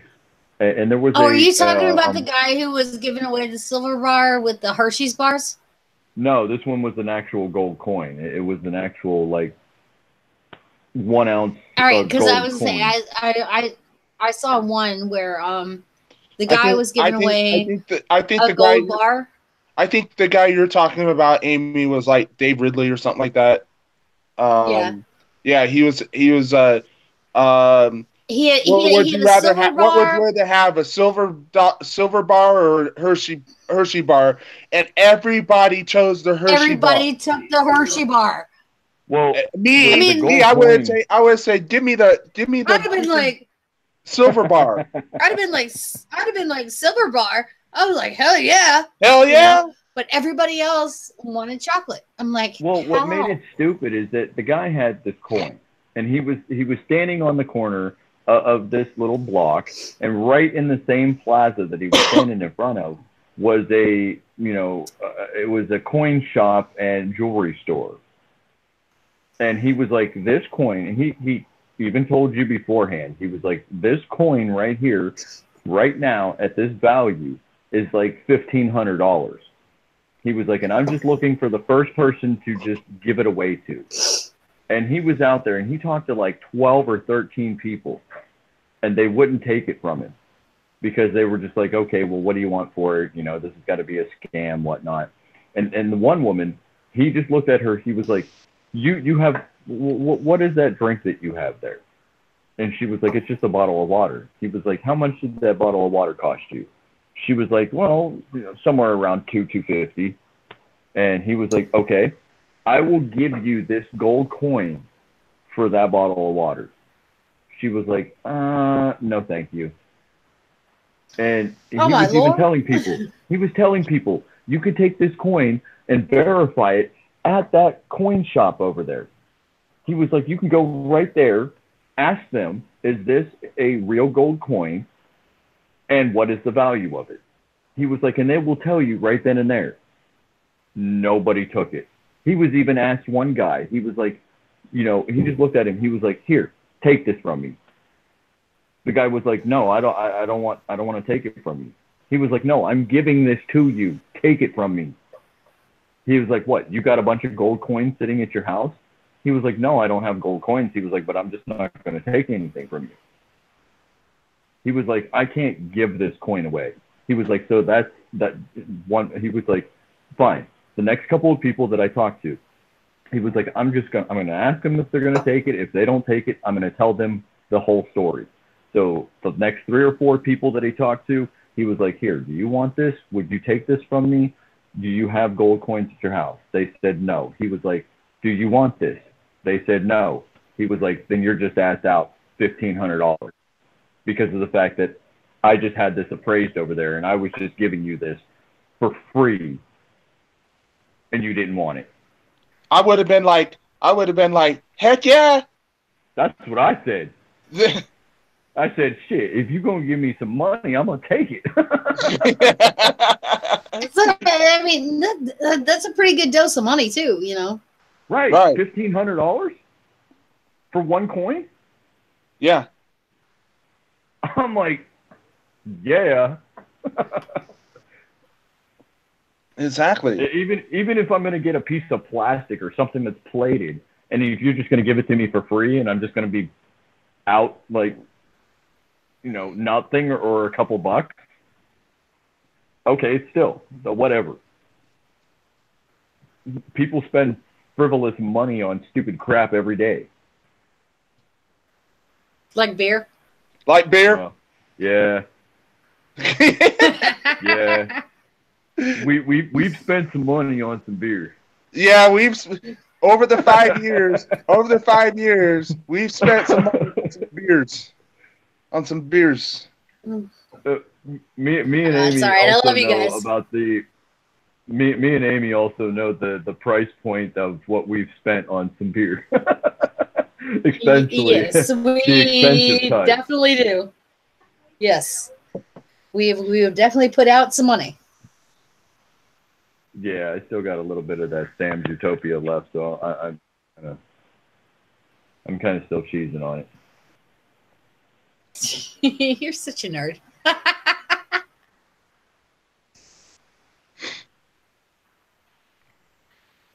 But you guys are both nerds.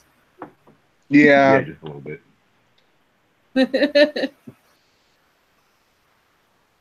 Oh, I'm gonna have to go to bed soon. Oh no, you don't get to go to bed. No bed. No. I gotta get the kids to school tomorrow. I gotta adult and stuff. Forget school. This is like my non-adult time, but I have to adult in the morning. You guys haven't had no storm yet. No. I don't. You know the word. Before Amy leaves, I go on a little rant here for a second. Okay. Uh-oh. It is tough being a beer salesman. Okay, especially when you've got inclement weather coming, and it's already been announced that you're going to have X amount of whatever come through, whether it's snow, rain, You whatever. you would think that And- that would be like the best time to sell beer, because Yeah, but nobody wants to be stuck at home bitching wife Yeah. without beer. Okay, God, the I can't problem even is- imagine. the problem is, Amy, is that what do you bring in? What is going to sell? How much of it are you going to sell? Because the problem is that last Friday, every freaking I would think Coors Supermarket, Light would have done every- really well. every single grocery store, okay, got lit up. Every store had a record day last Friday. And we're going to Okay. have another storm come in. Yep. We got 2 more coming, actually. So it's hard to. Did everybody grab up a whole bunch of beer last week and I'm not going to sell anything this week, even though another storm's coming? No, I'm it's thinking not they easy. probably drank it. It's not easy. It's not easy predicting what you're going to go through at every store.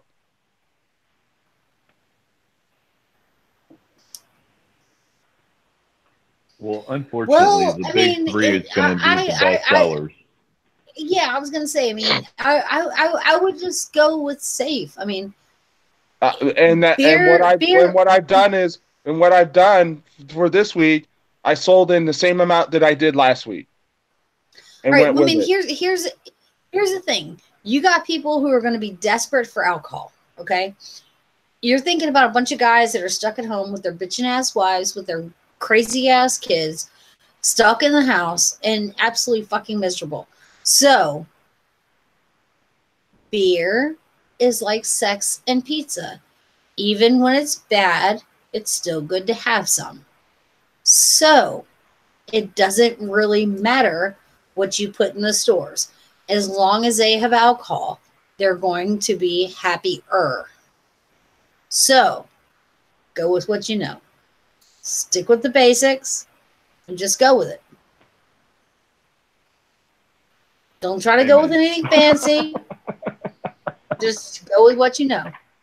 Mm-hmm. And Go Scott, with what I know. you tell me I'm wrong. I can't because of the fact that when people are, especially with the amount of snow, especially you're getting, other than me, that's just insane because of the fact that we're looking for upwards of 6 to 12, and I know you guys are supposed to get a lot more. Well, yeah, we're looking at 6 to 12 too. Right. Yeah, we just got 7, and we're looking at, but I mean, we're looking at 2 weekends worth. I mean, we're looking at the entire month of February. I'm kind of a weather nerd, which is kind of one of the things that you guys probably don't know about me. The polar vortex has shifted, and the way that it's split apart means that we are probably going to get a few more storms through February. In the way the Pacific highs come in, a lot of times, depending on how the moisture comes in. Anyways, the moisture and the cold is supposed to come in at the exact same time through February. So we're looking at several weeks of really shitty and really cold weather. And where I'm at, and I'm not sure where you're at, Scott, but you're not too far from me. But the East Coast, we may actually end up getting sub-zero temperatures and a lot of precipitation. So Oh, I can see it. everybody thought that this winter was going to be a bust. Well, it was a because bust for 2017 all of us or 2018, all of us people but love it's going to be all crap of for us people love 2019. winter. Yeah, I would say all of us people who love winter weather over here, yay, snow, whatever. Yeah. Well, No. I hope that they all No. fucking enjoy the fucking sub-zero temperatures and the fucking ice and the fucking snow that's getting ready to come over the next month, because it's Well, there was definitely coming. I know a lot of people that were just like, it could snow for Christmas and that would be it. No, I follow a lot of the long range forecasters, but I can pretty much guarantee you that this is going to be a really shitty winter for people who don't like winter. Because winter's coming in like a fucking boss. And Well, it's like going they say, to you own. know, if it comes in like a lion, it's going out like a lamb, vice versa. Yeah. It's going Oh, out like anyways. a lion, and it's just going to dump on it. It's going to be a month and a half of absolutely miserable, you know, Yeah. for people who don't like winter. If you like winter, it's probably going to be great. Except for you're going to be freezing your balls off, and good for you. But, you know, I'm going to be in here in the house, and I'm going to be like, I'm going to be in my onesie, and I'm going to have my hood pulled over me, and I'm going to be like, Burr, it's cold. I don't want to be cold. I want to go back to bed and snuggle. That's all I'm going to want to do. Until her man comes home. Then she's going to steal his heat. Oh, God, he gets to see me in my onesies every morning. I actually wear onesies, like little kids wear onesies. I wear onesies to sleep every night, which is why he asked me. He's like, "Do you really want to go like on show with that sweater?" I'm like, "This is my like nice soft cashmere sweater. It's ugly, but it's soft and it's cuddly." And you know, it's the same thing I sleep in. You know, like I sleep in my onesies. I got a devil onesie. I got one that's got a butt flap on it, which my boyfriend particularly likes. Oh, yeah. Duh. I got one that's like Jack the Pumpkin King. You know, I mean, I got a whole nice. like little army of like onesies, and yeah, I'm comfy. You know, I'm like, I don't care if I'm cute or not, as long as I'm comfortable. Mm-hmm. It's like She likes like nobody. She likes the onesies for one Well, reason. They're easy to slip on. They're easy to slip off. No, actually, my like my devil onesie and my my other onesie, you actually have to take them off to have like pretty much off to have any access to any particular body parts that anyone would be interested in, other than the boobage. Ooh. Just saying. You know darn well But when somebody's in the doghouse with that happens. But they're very warm and they're very comfortable. Mm-hmm. And you know, I mean, every now and again, you know, I mean, sometimes it's just nice to have something warm to sleep in. Just saying, you know. I'm sorry. Did I say that? Yep. Oh. I don't know. So I'm a yeah, quirky one, I suppose. in the limelight of Chris's question, I mean, yeah, you kind of I like that the fact that you have to forecast, especially throughout like bad weather or trying times per se. Your sales, you have to forecast your sales and the amount that you can put at certain accounts, because of the fact that you know certain stores are going to sell definitely better than other stores. And that's where you have an inside track, kind of like the beer finance game.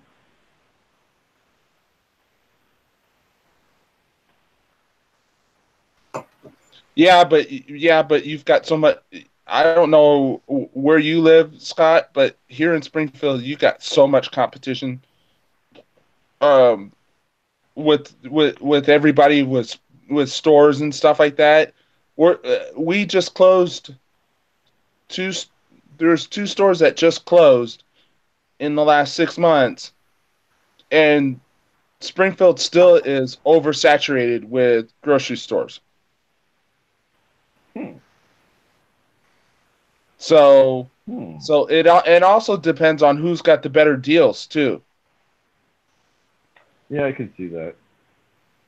So if your 24 packs aren't on sale, but I've also got a couple of accounts where they're just like a stone throw away from I think is the best liquor store in the state.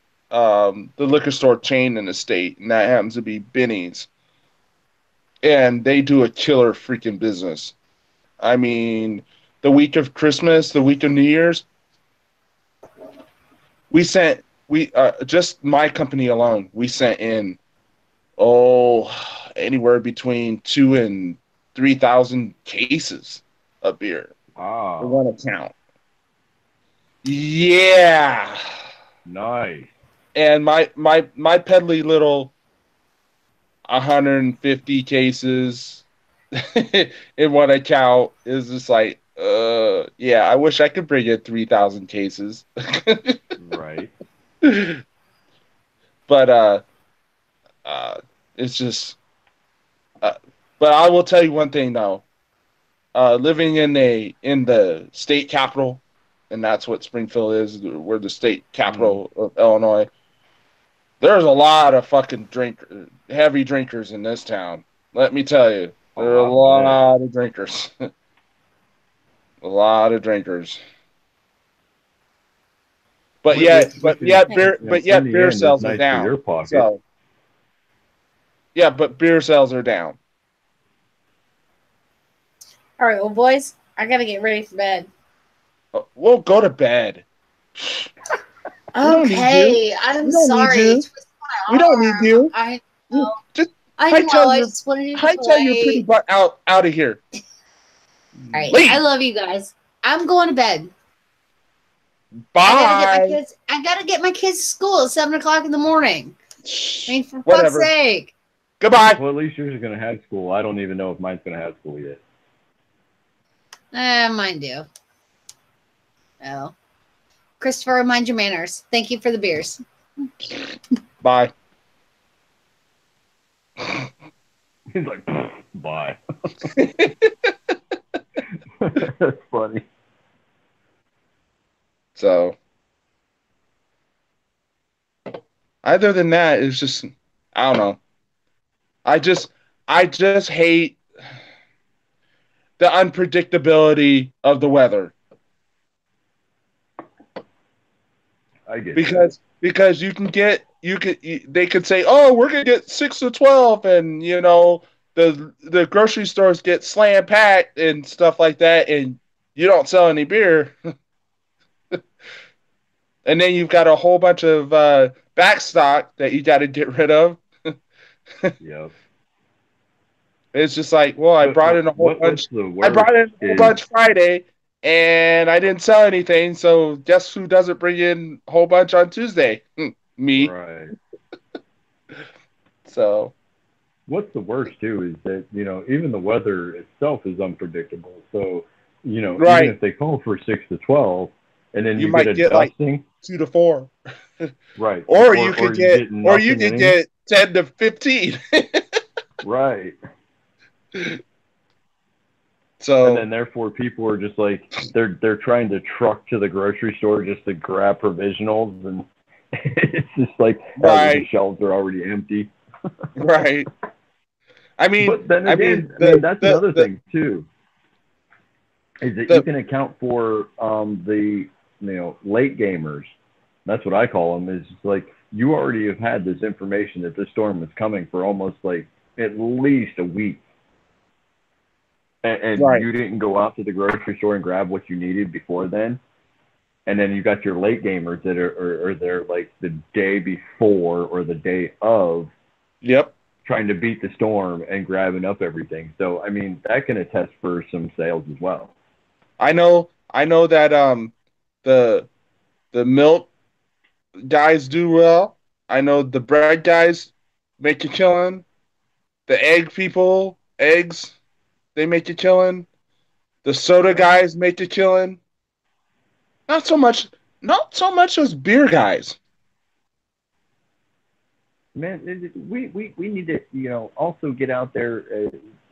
Even if I can do it politically or otherwise, hey, beer's not only a liable drink for specific occasions or football games or whatnot. You can use this as a survivability.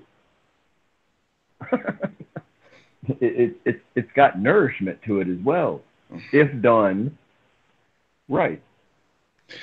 Well, you've got your malts, you got your hops, you got your water, you got your Yep. yeast. What Yep. more did you want? Right. It's got the 4 essential ingredients in there. 4 that essential you ingredients, right? need. and even if you go with Budweiser, you get 1 extra ingredient. What's that? Rice. Oh, rice. Rice. Well, that's like saying if you go for Miller, you got one and that's corn. So Yep. That's just it. I mean, I actually like the Budweiser commercials that they're doing nowadays with the king and the knight and his townspeoples and everything. Me and my wife were sitting here watching. Go ahead. To be honest, they have the money to do that. I mean, remember? I don't know if you remember. You might remember. What year were you born? 81. 81? You might remember. Remember Super Bowls? Yep. Where there were actually Miller Lite commercials? Yep. With what was his name? Joe Capiscopo? Yep. And one year he was imitating the Fat Boys. Remember when the Fat Boys were popular? You were probably about 4 or 5 then. The Fat Boys were really popular. Yep. And he had the Fat Boy suit, and he goes, "Guess what? I'm on a roll." You know, drink Miller Lite. You know, or there were a couple years where he was just like really popular, Joe Capiscopo, and he was doing Miller Lite commercials. It was just like, what happened? It's like you hardly see a Miller Lite commercial like back in the 80s, like they used to. Now it's just now it's just like Miller Lite commercial at all anymore. Now it's drink Miller Lite. I see more Coors Light commercials than I see Miller Lite commercials. Yep. In fact, I see, to be honest, I see more Banquet commercials than I see Coors Light commercials. Unfortunately, the reigning king has to go to Budweiser because they got the money for it. But at the same time, I see more Coors commercials. I very rarely ever see a Miller's commercial. Me too. And I'm like, what? They think they're good? They're too good? Their marketing or something like that? I mean, if I do see a Miller Lite commercial, with you, I think it's because Budweiser. I mean, even though that Budweiser or BMC, I mean, all in one market overseas, and then individually with Budweiser and then Miller Coors on one side. I think that Miller sales it may be in the States to the point where they might be down overall compared to Coors. So they bank on Coors, like the Coors Light commercials. I mean, you see the Rocky Mountains and brewed with, Rocky Mountain water, ice cold Rocky Mountain water. I think that's the primary aspect. And they're like, well, Coors could be outselling in the States compared to Miller's. So we're going to go with those commercials overall. But I remember back in the late 80s, early 90s, remember the Silver Bullet? Yep. Coors Light, the Silver Bullet, Remember the Bullet Train? Yeah, the Bullet Train. And stuff like that. I mean, but, but for the longest time, Miller Lite was like, they were like, in their marketing budget was just as good, if not better than Budweiser. I mean, Budweiser had like the Bud Bowl. Remember that? The Bud Bowl? Yep. And then they had look at it this way. Budweiser really kicked off. I mean, the commercials in general kicked off with Spud McKenzie. The Spud McKenzie, right? Right. But and then it moved over and then into every year the Bud and every Frogs. right but then they had like the Bud Bowl, okay, and Yep. everybody looked forward to the Bud Bowl, okay, at halftime Yep. of the Super Bowl, okay. It's Bud Bowl 1, Bud Bowl 44, or something like something Yeah, outrageous or right. something. It was pitting the beers against each other. Right. It was pitting Bud Light against regular Budweiser. Yeah. And it was just like now, and then they came out with the Spuds McKenzie, and then their traditional the Clydesdales or whatever, and and then once Miller Lite got off the Joe Capiscopo train, Yep. it was just like, what happened?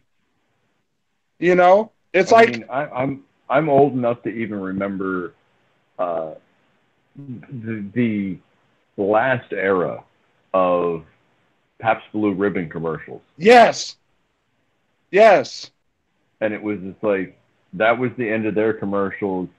Budweiser, Miller, and Coors started picking up on their commercials really hard, and it was like they hopped on the sports train, and with especially with the amount of money people were pushing into commercials during the Super Bowl. right. It was like you said, they had the Bud Bowl, or the beer Super Bowl per se, where they could even have not only Budweiser versus Bud Light, or Bud versus Coors, or Bud versus Miller's, or whatever. People were pitting. I mean, they actually sat there.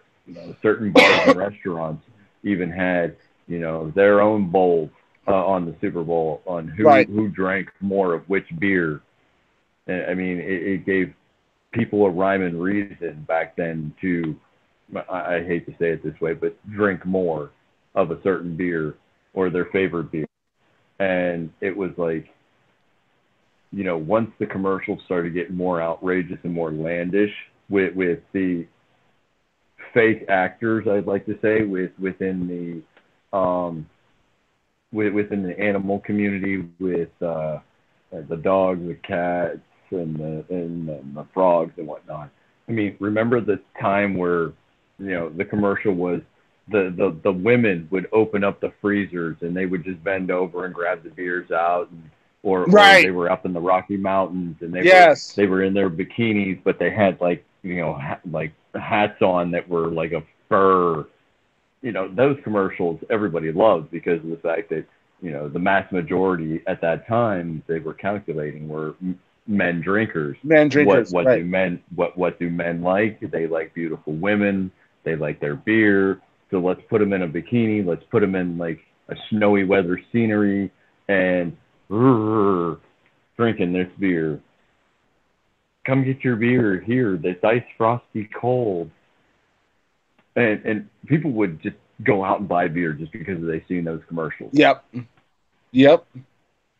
I mean, even carnivals when I was younger, you could go to those dart games and you could pop balloons and you could get a picture of like some hot lady with she was in like a Budweiser bikini or something, or a Miller's bikini or something. And you can't do that nowadays. But that was the power of advertising, though.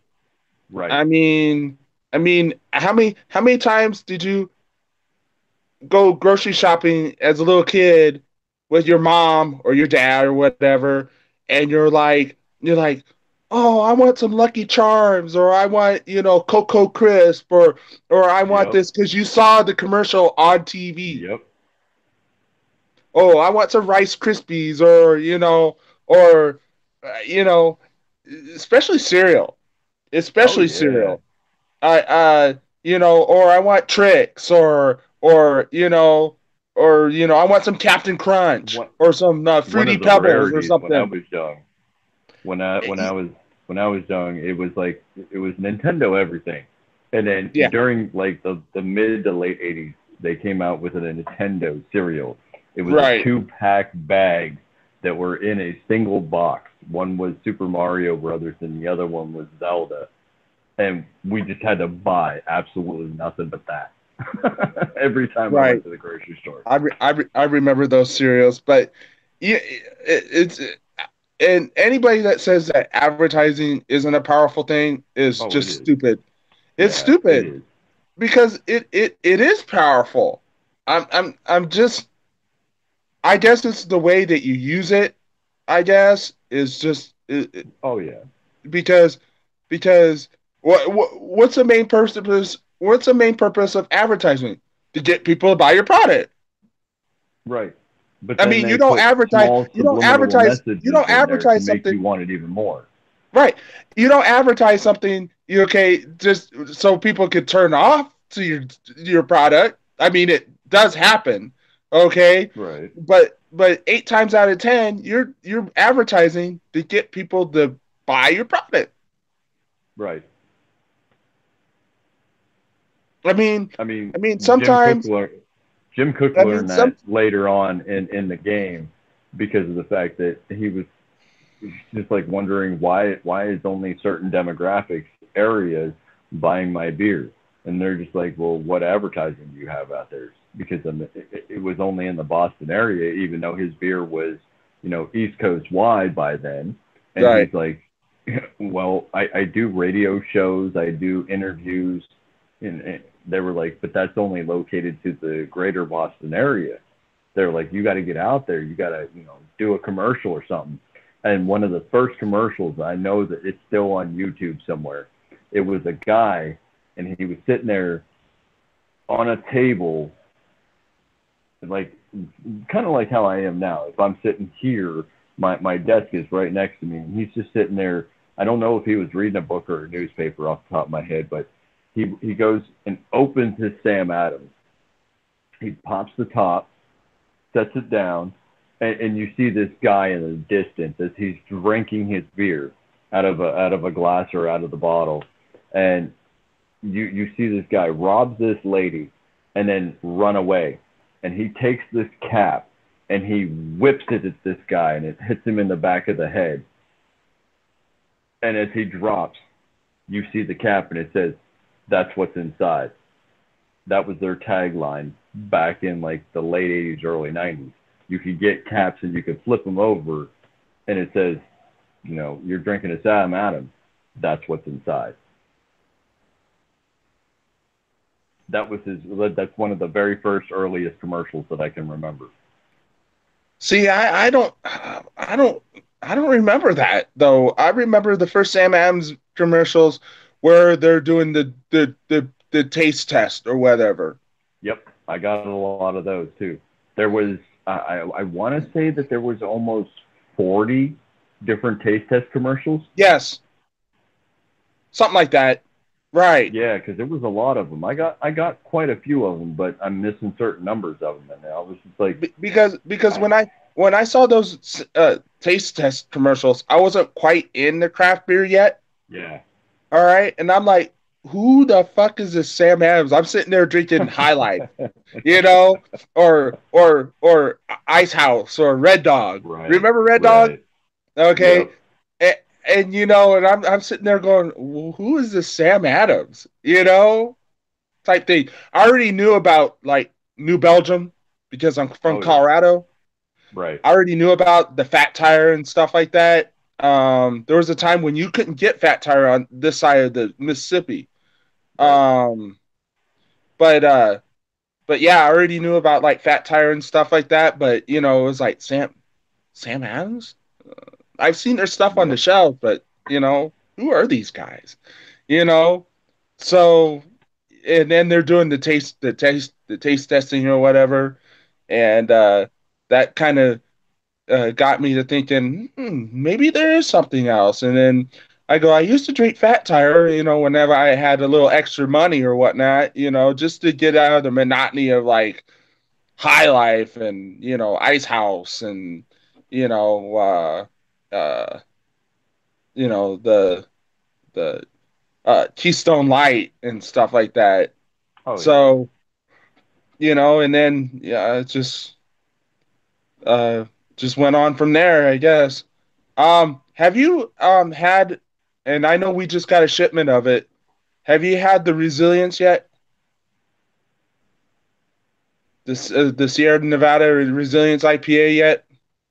I don't think so. Okay. Yeah, I don't believe I have. I mean, we just got a even when shipment it of comes it. to Sam Adams or Sierra Nevada, the latest thing that I've had is this Bavarian lager. I haven't had that yet. It's dude, seriously, if I could pick a football beer, this would be it. I mean, it's an easy drinking, Bavarian style lager. So I mean, it's a lager beer. It's got their tagline is gold lager with bright citrus notes. I mean, yeah, it's just that. I mean, it's unappealing at best, but I mean, it's just one of those beers that you could sit down watching a football game or a movie with your old lady and drink a bunch of. Right. So, I mean, I seen what they were trying to do. They made what's called a game day pack. Right. And I was like, oh, are you kidding me? Whoever's doing the marketing nowadays is trying to take it towards the line of Budweiser. Mm-hmm. And I'm like, oh, okay. Jim has nothing to do with this. Yeah. So yeah. Also, Sierra Nevada, I've got the sheet at my work. Also is coming out with a sampler pack. Okay. And they're bringing back. Get this, it's can only be a couple bottles of it, but they're bringing back the Ruthless Rye. Ooh. Oh yes. Nice. That was one of my favorites. That was a good beer. Springtime, Ruthless Rye. That was the for the longest time, that was the only spring beer that I ever looked forward to, was the Ruthless Rye. So that was a good one. They're coming out with the sampler pack. It's got 6 different beers and 2 of each. But Right. Yep. And then the Resilience IPA is the one where they had people duplicate their recipe all over the country, and then the proceeds were to go towards the campfires. Yeah. They're putting out their version of their product, obviously, and and the proceeds of that are just strictly towards the campfire out in California. So I'm gonna probably pick up a 6 of that pretty soon here. But the Ruthless only comes in there in their pack, sampler, right? Okay. That should be out early next month, I think. It's not too bad then. Yeah. And that's their spring, right? I'm not sure if they're calling it their spring. Well, no, their spring beer is that Brute IPA. Yeah. Right. And New Belgium's got a Brute IPA too.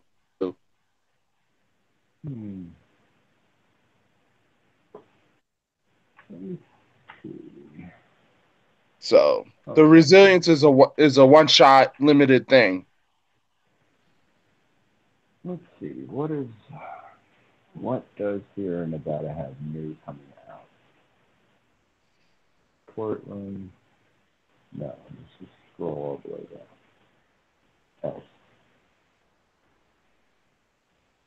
And Adams. Where's Sierra Nevada? There it is. All right. Yep. There's the Brute. All right. Sierra Nevada announces their 2019 calendar. Let's look at that. All right. Of course, their year-round is going to be their pale ale, torpedo, hazy little Right. thing, easy drinking lager, and then let's see, they got the Brute IPA that's going to be out till March. Right. Summerfest is going to be out till somewhere around beginning of August. Right. Their And that's when their Oktoberfest Oktoberfest come out. right. Oktoberfest will take over until about mid-October, and then Celebration takes back over. Right. Bigfoot will be available until about mid-May. Hoptium takes over until about beginning of September, and then Narwhal takes over for the rest of the year. Let's see, Hot Bullet Double IPA. That's going to be It's supposed to be available. year-round now, isn't it? Yeah. Well, the next couple are going to be available year-round. It's going to be Hot Bullet, Tropical Torpedo, Ortavez, Ultravest, yep. the Sampler. It's just going to be a mix. It's just going to be different, I guess, from Right. month to month or season to season. Hop Hunter, Nooner, Sidecar, Kellerweizen, and Stout and Porter. Those are all also going to be year-round. Right. Not bad. Trip in the Woods. I don't like those series. Those Trip in the Woods are just. Oh, the Trip in the Woods? They're touch and go. Yeah. I've had a couple of them that were just like really uber nasty. I miss and they need to do it again. They need to do the Narwhal in bourbon barrel aged. Oh yeah. This I one tell they're going to be everybody I miss that. And for a reason is because I personally think, it's just my personal opinion, that the bourbon barrel aged Narwhal is better than the Goose Island crap. That's just my opinion. I can see that. I can see it being a lot better. I mean, I've had some of the Goose Island stuff, and it was just like, oh, okay, it just doesn't taste like any other. It's just like an ordinary, stout aged in a bourbon barrel. Yeah. But the bourbon aged Narwhal was just off the chain. I loved it. They need to do it again. So I'm getting a. Let's refresh this page. Let's go here. Let's open this up. I'm getting a new look at Boston Lager cans. Okay. They're really different. Let's see if I can focus in here.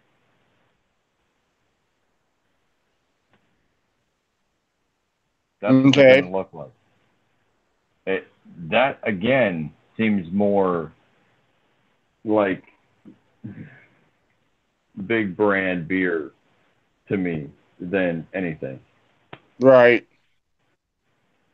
I mean, they're still playing off the Sam Adams name. They're still playing off Brewer Patriot.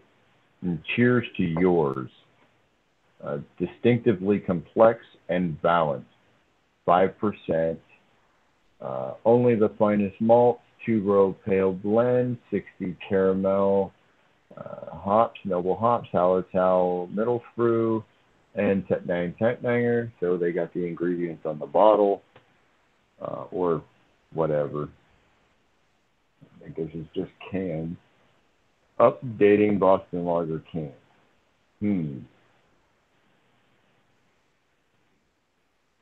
I wonder if that label's going to come to their bottles, or if it's just going to be strictly canned. I'm just still mad at them. I'm furious at them because I know a lot of the beer companies that tend to keep, one-offs or specialties only at the brewery, and 90% of their best stuff is just kept at the brewery. And it's just like, dude, seriously, you could be another huge name in the beer industry again if you would just release this stuff to the public. Even if they put it in a specialty variety pack. Right. I mean, it could be a one-off specialty pack. Yeah, it could be a one-off specialty pack. I mean, they barrel aged their Oktoberfest. They also did a special release of their holiday porter in a huge bottle. They did a Old Fezziwig big bottle. They also did a Merrymaker big bottle. And they also did an Imperial Stout coming for 2019 in a big bottle. And we're not getting it. And it's just killing me. Every time I see this information, dude, I just look at it and I'm like, dude, you're killing me, Smalls. Yeah. It's just like, why are you doing this? And to take it even further, it's like new label released today, coming in 2019. Sam Adams in Boston, Massachusetts. This barrel-aged Imperial Stout is brewed with Belgian dark candy sugar and aged in oak barrels. This beer is going to hit 10% ABV, and looking forward to it in a 750 milliliter bottle. And you're only going to get it if you go to the brewery. I'm like, I know what your Imperial Stout tastes like. If you age it in a whiskey barrel at all, it's just going to heighten the flavors that much more, and it would just be phenomenal. But yet, I'm not going to get it unless I go to the brewery. Yeah. That sucks. I know.